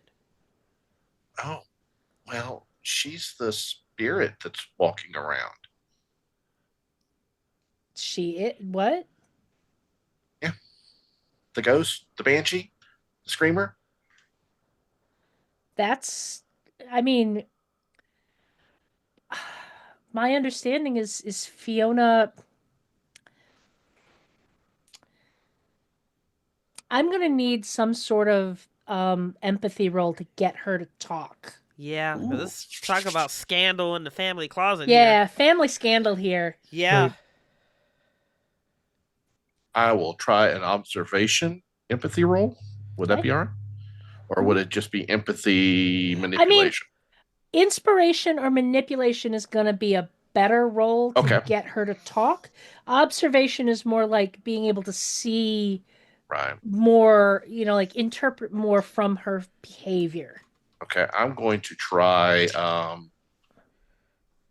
manipulation and Okay. empathy. Good luck, baby. Yeah, I did get one. Okay. Good. What do you say to her to try and get her to open up? Um, she was very pretty. I love the dress that she wore. For the most part, she looked happy when I first saw her. Um, was she a happy person? I I never knew her. She left before I was born, but the stories my father tells, she's the rumors were that she ran off with a man, and ruined our family's reputation. And our family was fairly precarious to begin with, and they lost the status that they had. My father was the only one that stayed in the area, and we had to take up farming to survive after her leaving and shaming the family soured everything. But my father never talked of her as if she did wrong. He only spoke fondly of her and missed her and wished she would send a letter. But we never heard from her again. She loved to dance, didn't she? Yes, that is what he said.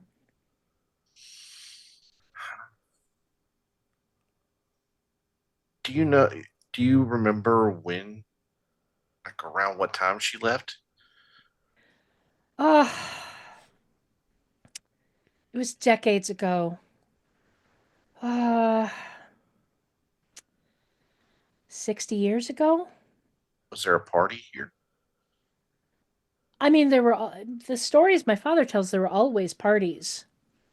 The Gray family used to host Right. seasonal events, seasonal balls that my mother would attend.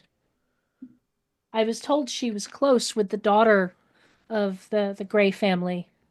Moira, yes. Yes, that's the name. Yeah, they were very fond of each other, at least from what we hear from Moira. She still grieves her in a way. Uh, But I Dorcas, don't. from what I'm remembering, at least from what you're telling me, your aunt or your father says that your aunt went away with a man. It ruined the family estate, fortune, reputation. But did I hear you say that your father was never able to make contact with her after she left? No. And then this is. I mean, but I'm confused that you say this ghost is my aunt, because as far as I know, I've never seen it, but I've heard stories of a ghost haunting the grounds since I was a child. Ursula, what are the chances that she didn't run away with some gentleman and maybe she never actually left these grounds ever? Could that have been We, a story that they From the told to possibly cover up her death or missed her disappearance? we, from the we, other room, you hear Magnus go, "How is all this gossiping going to help me?" I like that guy. He's funny. He does We have a can particular cleverness to him. We can ask her. She'll be here at dusk, right? Oh, yeah, but we can ask her. I can talk to her spirit. Now that we're close to where she is, I could ask. I could try to ask her questions. Excellent. She may not answer, or she may scream at us, or she may kill us all. I'm hoping she'll just answer. She wants something. Perhaps we can bridge the gap on whatever it is that she needs, or perhaps we can find a way to bring her some peace. If you want, Dr. Agnes, you can give me a learning roll. Ooh. Because you are an expert in the supernatural. So you could possibly have some knowledge in that head of yours that starts kind of bubbling up. Oh, I like this. Okay. First, I got 1-6. If you tell me I need more, I'm happy to push it. No, one is fine. One is Okay. fine. Oh, It's enough, especially since, Magnus has already identified it as a banshee. yeah. Um, you kind of pull it together, and most banshees are um they are young women Okay. that were basically wronged in life, in death. Okay. And uh, you cannot harm them. You cannot drive them away. There are only really, as far as you're aware, two ways to quiet the unrested soul of a banshee. Okay. Uh, One is to have every living relative pass away, Oh, wow. That um, goes deep. or basically right the wrong of her death.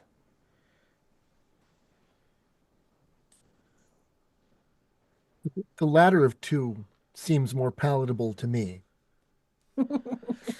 No, I happen to agree as I relay that information. But you know how you have like the disconnect on social awareness? Like I have this epiphany and I share it, and it's just like yes. And there's only one of two ways to remedy a situation like this: either all of the relatives associated with the banshee must die, which would of course include Dorcas here, and then Who's any standing offspring that right there? who's standing Yeah. right there, yeah, Dorcas here, or any type of legacy that she may have, all of them would have to die, or we right the wrong. So yes, to your, and it's almost like halfway through, she's like, "Oh, yep, I did not read the room well on that one."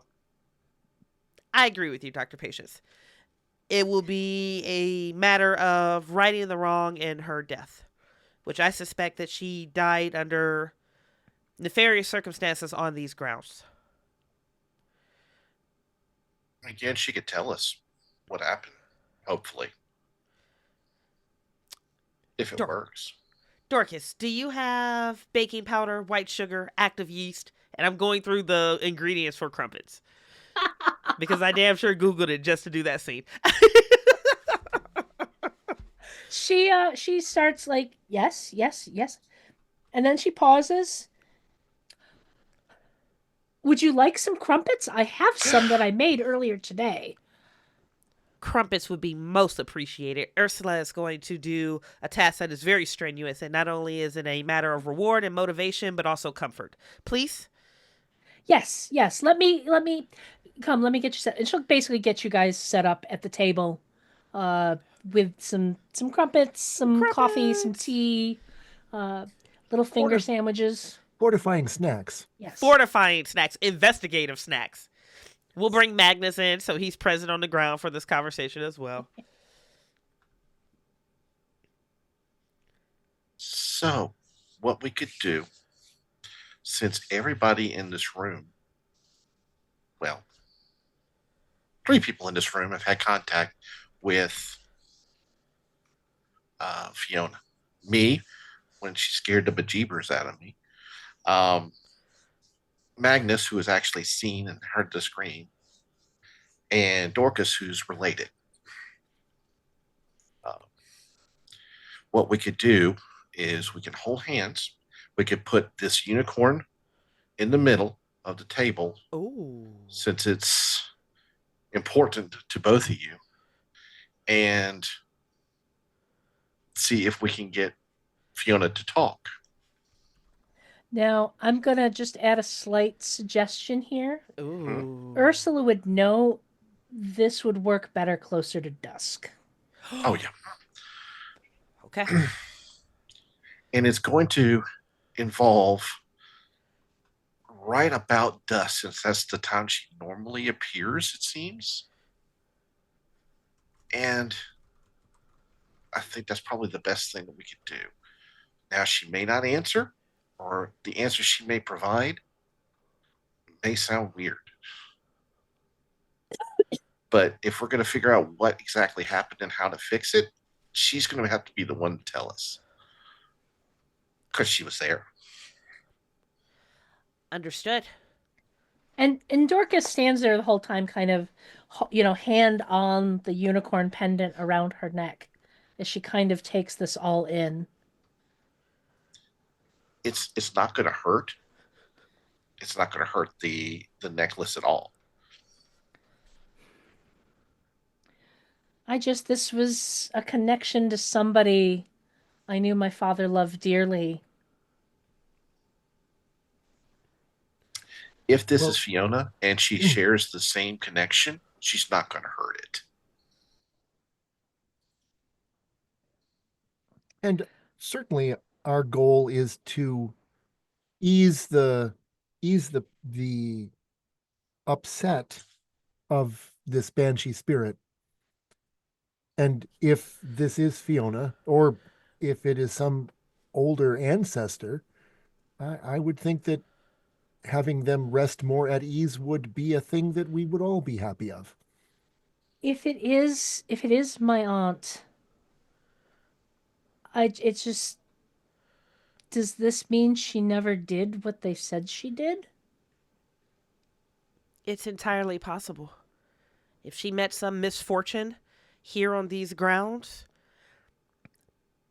a narrative like that would be very easy to push off onto the family to explain her disappearance.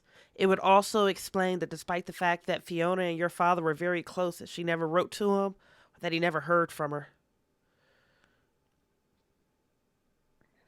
All right, I'll do it. Meanwhile, Magnus goes, I have to hold your hands?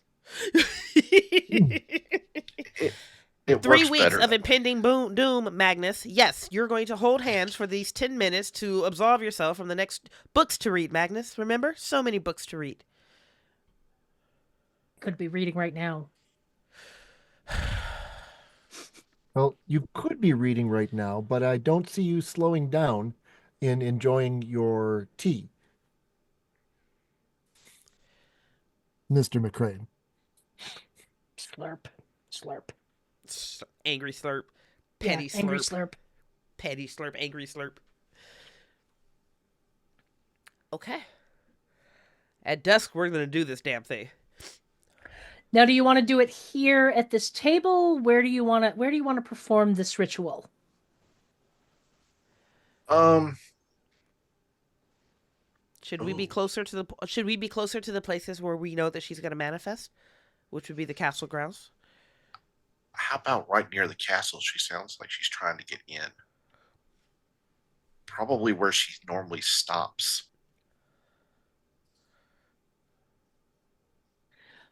Magnus will think about, like, it's a little hard to see because I've only been able to see her circuit on this side of the castle. But it seems to be she stops near the gate and near the back tower. Gate and back tower. We could do it halfway in between. Splendid.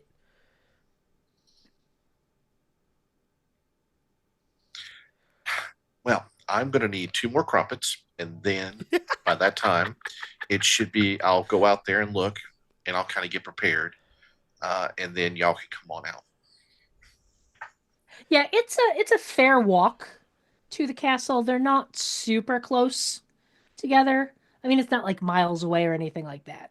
But they're not like super next to each other. And it's kind of up a hill.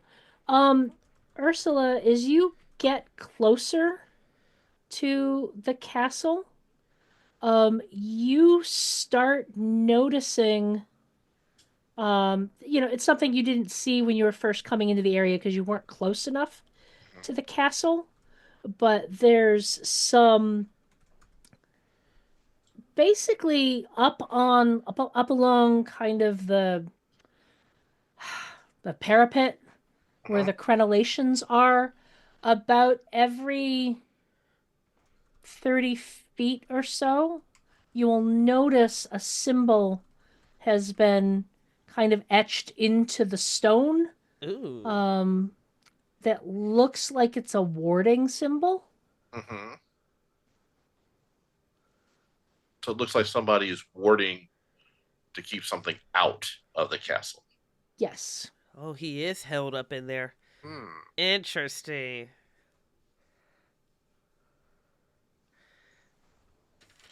You're a Okay. We should bad man, Lord Connell. What also did you do?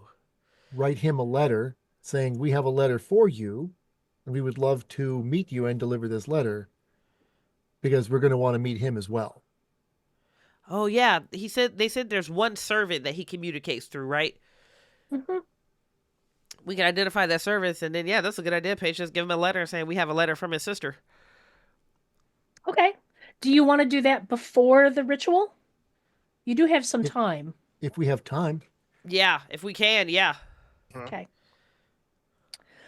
Um, yeah, Ewan will take a note up to the castle.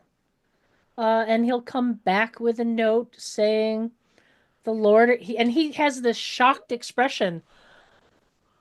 The Lord says he agrees to meet you. Excellent. Splendid. Will you take us now? Yeah. Yeah. Now is it all three of you or is who's going? Who's going up to the castle to talk to the Lord? Should we split the party? Oh, I say the three of us go, but we leave Magnus and Dorcas behind. Well, That works. What you thinking, Andy? I'm thinking that it's going to take Magnus a little bit longer to get up to the castle for the ritual anyway.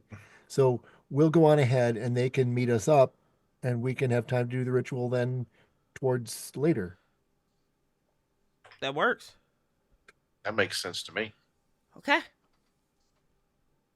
Okay. So those of you going to talk to the Lord, go up to the castle gate. You're met there by uh, basically a butler. Mhm. He's an older guy, and he's like he now is it all three of you or is it just That's all. I'm going. Yeah, it's all Okay. three of us. All three of us. So Yep. he looks at all three of you and he's a little surprised, ladies.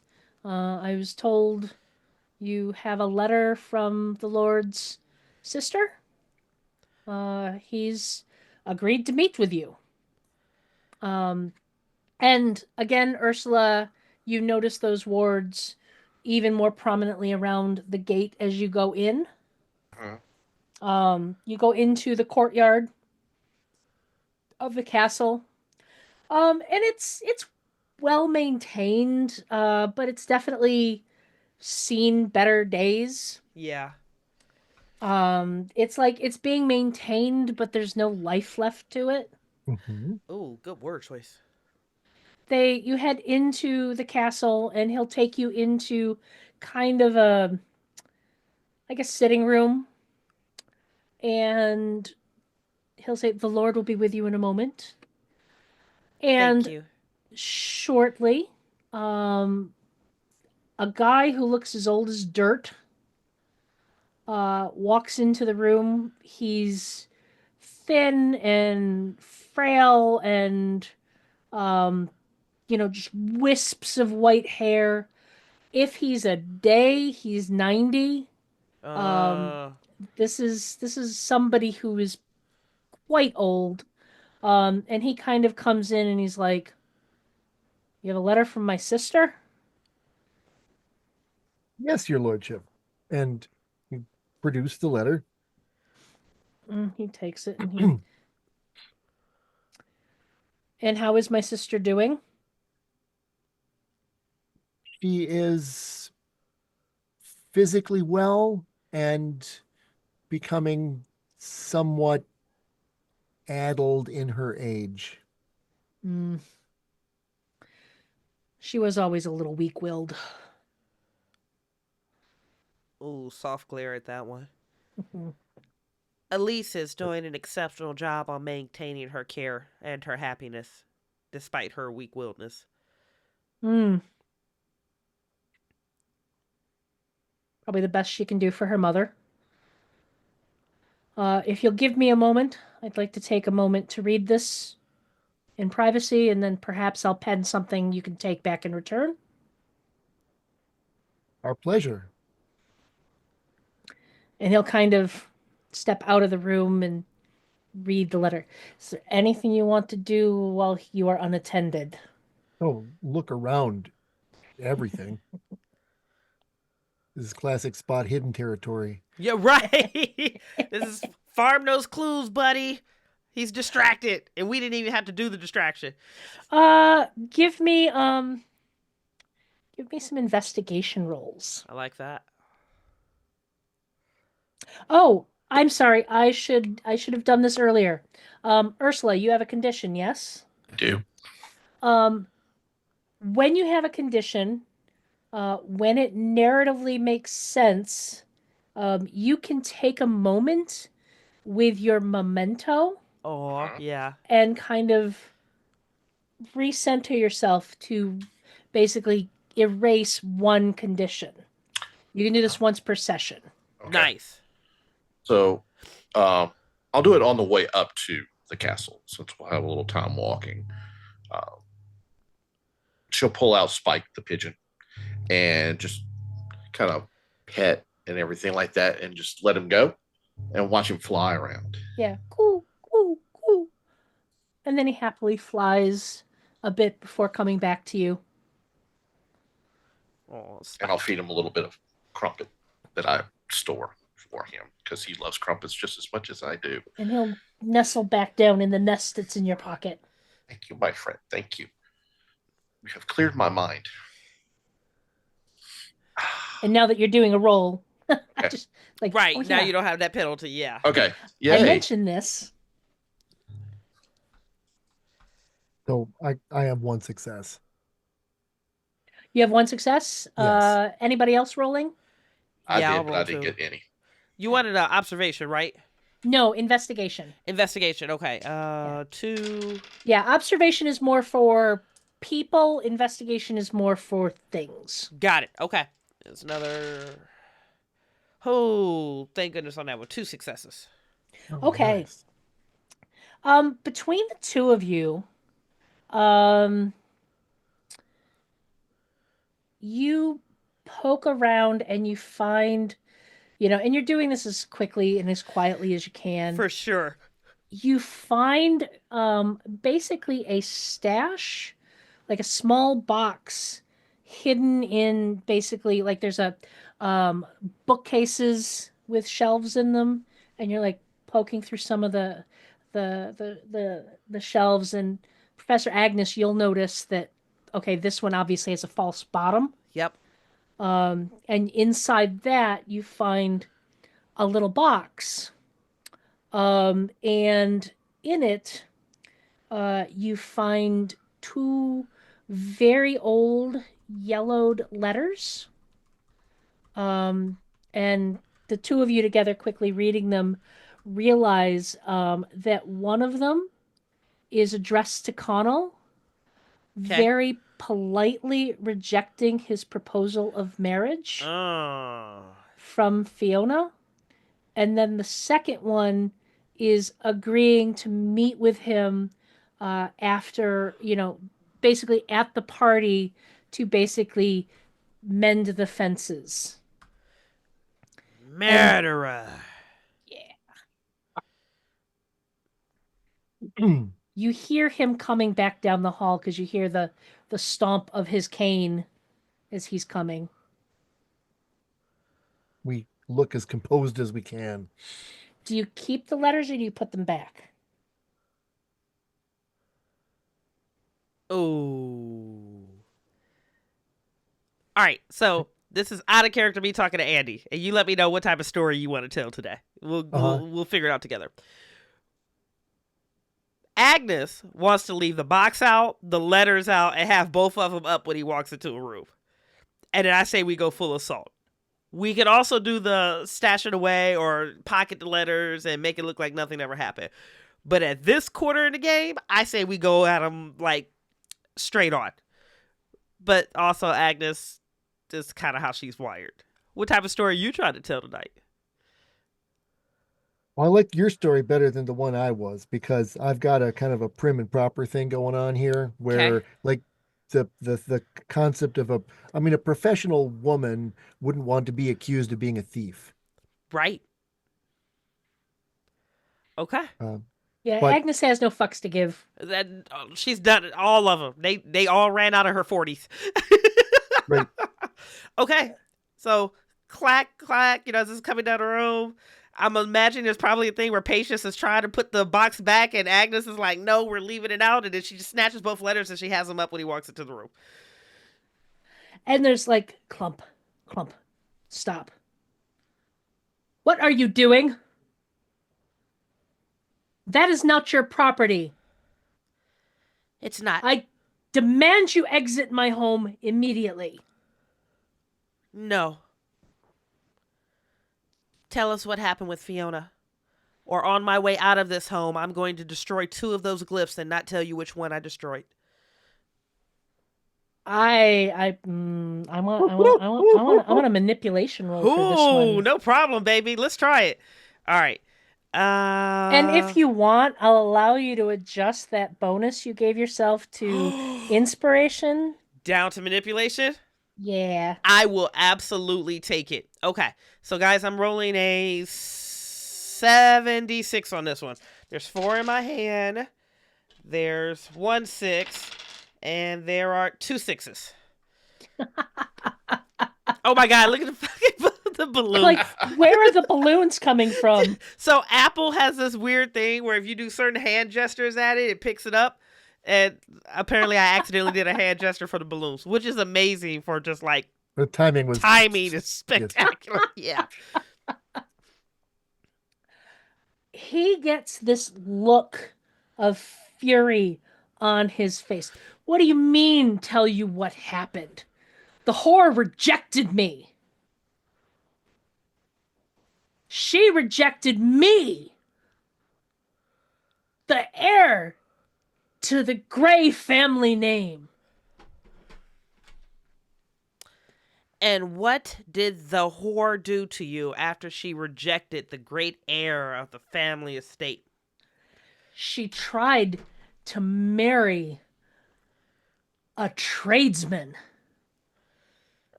She rejected me for lower class filth. You push her out a window or hit her with a stick? You can see that he's realizing he's gotten in too deep. What do you think I am? A peasant? Of course not. But as long as my castle is warded, I'm safe. You need to leave now. But if you're this big, strong, high, muckety muck person who doesn't like the lower class, why are you so scared? Why not take the wards down? You're supposed to be better than the rest of us, right? Get out. Out now. And he starts basically banging his walking cane for his staff to come. Oh, okay. I'm leaving, but I'm taking those damn letters with me.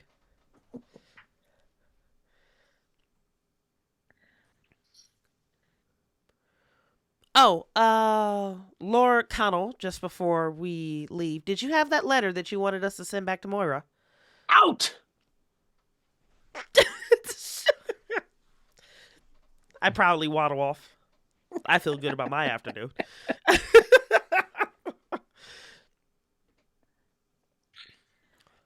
I'm going to do something silly. Oh. Yeah? While he's shooing us all out and Agnes is making a big deal of bringing the papers, I am going to disturb one of those runes. How do you do this? Well, I'm kind of sneaky. I'm going to just kind of break off for just a second, just enough to know, because I've been seeing them, so I kind of know where they are. Do I know which one basically will cover like a window or something like that? That's what I'm looking for. You're probably I think Ursula would know enough to realize this. Window doesn't matter. Mm-hmm. It's a ghost. She can go through walls. Okay. Those So it's wards are just like a matter of breaking the chain of the wards enough. What I want from you is a stealth roll. Okay. Good And luck, I babe. also continued to distract his lordship. Yes, go ahead and give yourself +1 die for your compatriots keeping his attention. Nice. Okay, so 4 precision, 2 for stealth, and 1 because I love my team. Okay. We love you. 2 successes. Excellent. Yeah, you can easily slip off, find one of the wards, and basically do some stuff to disturb it. Okay. You're not sure that's going to be fully enough to let her get through the perimeter of the castle, but it's at least a start. Okay. And Did then you I'll ever just kind of bounce back. Did you ever sent off to a nunnery then?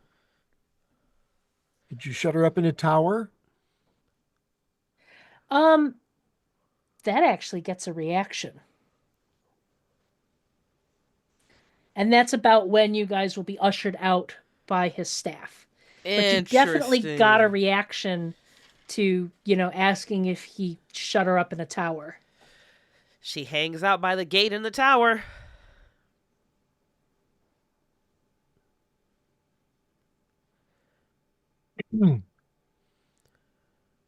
Well, that was something. That was very telling. Good work, everyone. I want to suggest that perhaps we move the ritual to the tower. Good idea. I scratched a few of them. I don't know if it's enough for her to get through. But if there's one on the tower itself, I have an idea. Once she sees the break in the chain, she's going to make a move for it. We'll have to catch her as soon as she manifests. So you guys, now I'm assuming you're trying to, you will notice that one of his staff is kind of up on the parapet, kind of keeping an eye on you guys. Yeah. As you leave. So how do you want to handle this? Because, to get close to the tower without them being aware. I have another crazy idea. I'm going to send up Spike and have him poop on the guard. I mean, he's running on like a skeleton crew right now. Ain't like he got a whole household of folk here. Yeah, that's no, pretty he good. doesn't. You saw like 2 older dudes. Right. And hopefully he'll have to go clean himself off and giving us a little time. Yeah. Yeah, we could set up behind the tower out of view, make it look like we're heading back towards Magnus's home. Yep, no rolls required. I like this too much It's to really interfere good, with Skip. it. Thank you. Spike pops out, gives a little coo, flies off. As you guys are walking away from the castle, making like you're going back to the cottage, you'll hear a Scottish curse and then see the person disappear. And a very proud of himself, Spike comes and lands on your shoulder. That's a good boy, Good Spike. job, Spike. That's why he's my friend.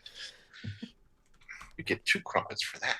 2 crumpets for the poo attack. Yes.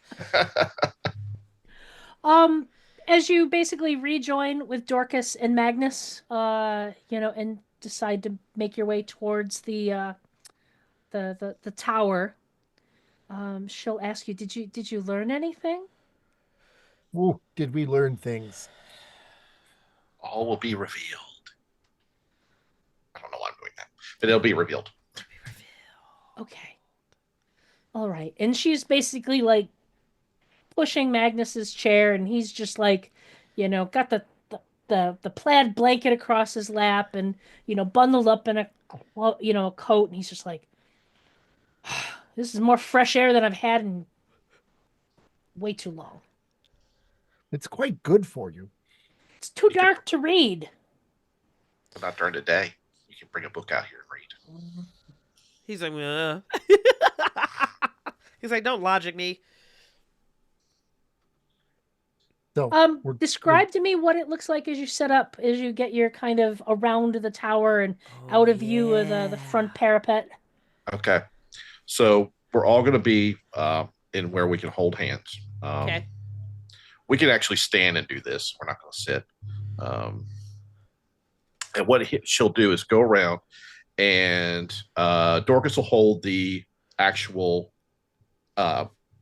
unicorn necklace. Each one of you two are going to hold one of the letters. Okay. Mm-hmm.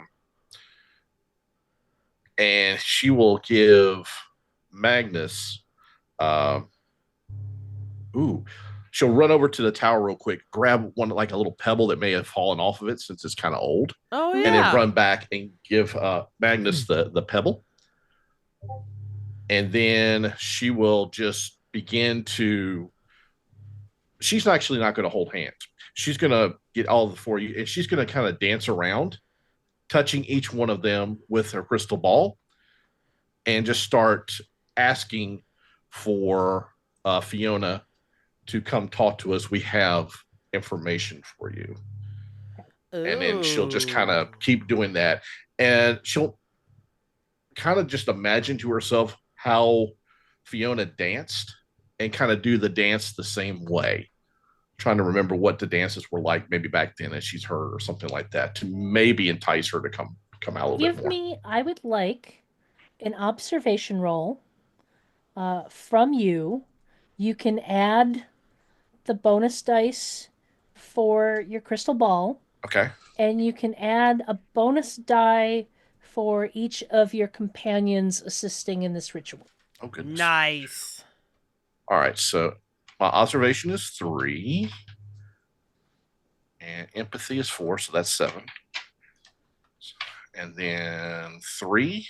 And then 1. You don't have that many dice. I do, actually. Oh, and can I use my +2 for my observation that I did earlier? Absolutely. Oh, okay, I'll good timing for it. Okay. This is a lot of dice. Like I'm playing Champions again. Okay. It's Savage. It's Savage Worlds. I mean, sorry, not Savage Worlds. Shadowrun. Oh. Gotta re-roll 1 because I didn't have enough dice. Oh, no. I have 3 successes out of Excellent. 11 dice. So there's a moment where you're dancing, and it's Ursula doesn't do high society. Right. She has no idea what they do at big fancy balls, especially big fancy balls 50, 60 years ago. Yeah. But as you go and you're kind of feeding into it, this power and magic of your connection to the supernatural. Yep. The two of you Professor Agnes and Dr. Patience will start feeling like the hairs on your arms starting to lift as the magic starts coming into the circle. And Ursula's movements will begin to change and become a much more refined dance. It's an old Ooh. dance, but it's still like much more refined dance. And as it goes, you'll suddenly see like almost like it's not like she was inhabiting Ursula, but like Fiona will suddenly be there beside Ursula, and the two of them kind of performing the dance together. Oh, that's dope. Okay. And she is there. And again, the wind across the hills, it's got this faint howl to it. You all see the kind of the empty eyes. Up close, you can see that she's wearing kind of an empire style dress. Yeah. Beautiful young woman. Um, Up close, you can see the marks around her neck. Um, these signs of her end. Yeah. But she is here.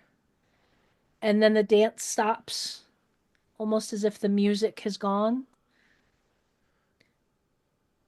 And she stops facing Dorcas and kind of looks at her and just touches her own, the ghost remnant of the necklace, Yeah.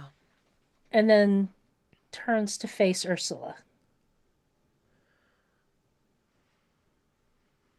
Thank you for appearing. I know it's hard. Um, my friends and I are here to help you. We know of the wards that are between you and him. I have done my best to disrupt them. But my friends, they're better with words than I am. They can kind of explain what we know and how else we can help. If you'll listen to them for a moment.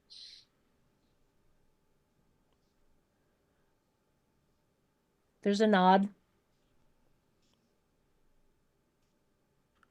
We know that you and his lordship, we know that he either killed you or had you killed. It seems fitting that if you wanted revenge on him and we can help you do that, that is a way. If there is another way to help you find peace, we would try that. Where do your bones lie? She drifts out of the circle up to the tower wall and just puts her hand on it. And then she turns back to face you all. I'm going to move over to the tower and I'm going to put my hand where she just placed her hand. And I'm just going to pause for a beat and breathe. And I'm just going to hear in the back of my mind his lordship calling her a whore. Mm-hmm. And my eyes blink open and I look at her. Everything that I know about creatures like you, there are two ways for you to find peace. One would involve hurting people that I know that you genuinely love, even past generations. And I'm going to look over at Dorcas. The second, from my studies, is that we find vengeance, you seek vengeance, and there's some form of reconciliation for the harm that was caused to you. The seal between the South End Manor of the home has been disrupted. You should take back what's yours. She kind of looks in that direction, and then she looks back, kind of looks to Magnus, and just gives him a look. And then she drifts away down the, down the wall. There's a moment, do you guys all kind of go to kind of watch her go down the wall? Mm-hmm. I would love to. And Ange, I don't want to interrupt your narrative, but is there a sense motive or a temperature check, or is there a way for me to interpret what that look meant? Yeah. I think you don't even need to make a roll for this. Okay. It's the fix yourself or wreck yourself. That's Good. kind of what she's giving, because like you can sense that the only reason she was coming down towards the cottage was because she sensed his health issues. His health. Okay. Like his health issues are reaching a point that there could be a point of no return for him fairly soon. So she effectively saved his life. Got it. All right. We're here for it. In a way, she's definitely aiding with that. Okay. She drifts down, and you can see her kind of like hand trailing along the wall of the castle, and then she stops, pushes her hand out, reaches the castle wall, and then pushes through. And there's this just all of a sudden she's gone, moving as fast as you can. You're all there for just a moment, and then you hear this blood-curdling scream echo out from the castle. And then everything is silent.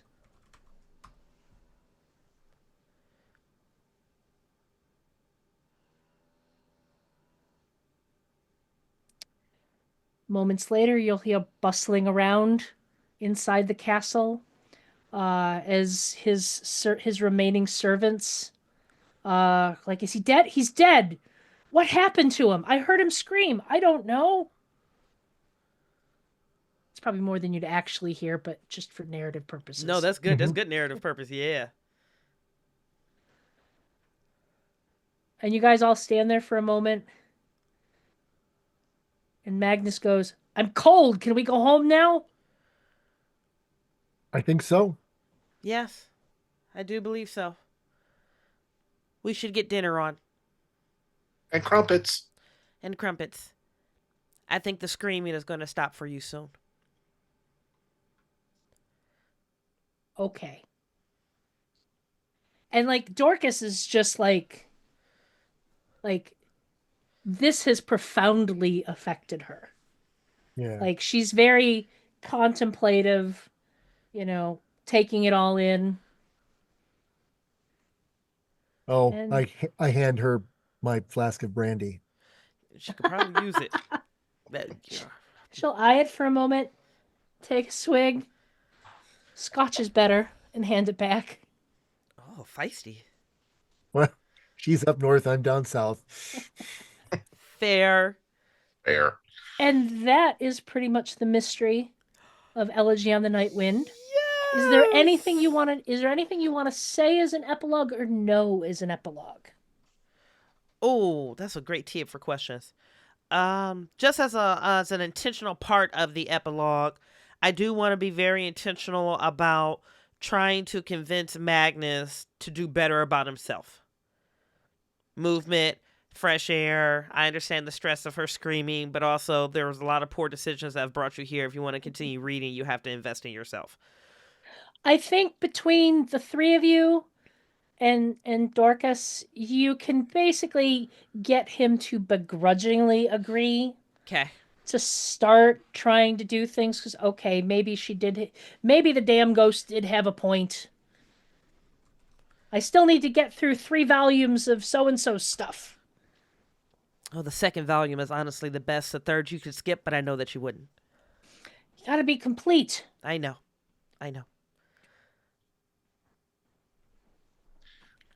I think for Ursula, she would take the time now that I don't want to say plague, but the the cause of like this area just living but not living Hmm. is gone.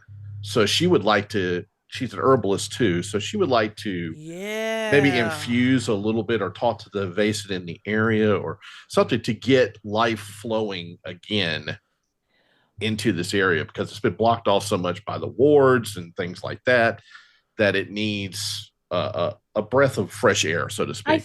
I think there would be a montage of sorts to the credits music as Ursula basically finds where Fiona was her body was entombed in the Yeah. castle and gives her a proper burial and like almost immediately like there's that sense of life coming back to the castle. Yeah. Yep. And you'll find out that Lord Connell's next heir would actually be his niece Elise. Oh, okay. So she and her family will basically gain the castle as an inheritance from him. Good. They should start Awesome. throwing parties again And dancing. and dancing. Any notes or epilogues for Dr. Enfield? I'm going to do some quality physicking for everybody that I can find because I bet they need a good doctor in. Yep. And I hope that was fun. Oh That my was goodness. lovely. Oh, Uh, Ange. And that, Friends of the Symphony, is where our show is for tonight. Thank you, thank you, thank you to everyone who joined in and or is currently watching the replay. You guys are the best part of waking up, and we sincerely appreciate you. Guys, thank you so much for streaming. And you are welcome on this platform absolutely anytime. This was an amazing recommendation from Carl. You did not disappoint. Andy, what an honor to get you on this side of the screen, babe. And we got to play together. That's the amazing Right? thing. I wasn't even That's running for you or awesome. vice versa. Like, we played together. That was amazing. And Skip, you know that you're family over here, and we genuinely appreciate you. Guys, we hope you've enjoyed the symphony, and we absolutely look forward to seeing you again on another stream. Thank you, and have an absolutely wonderful night. Mwah. Good night, guys.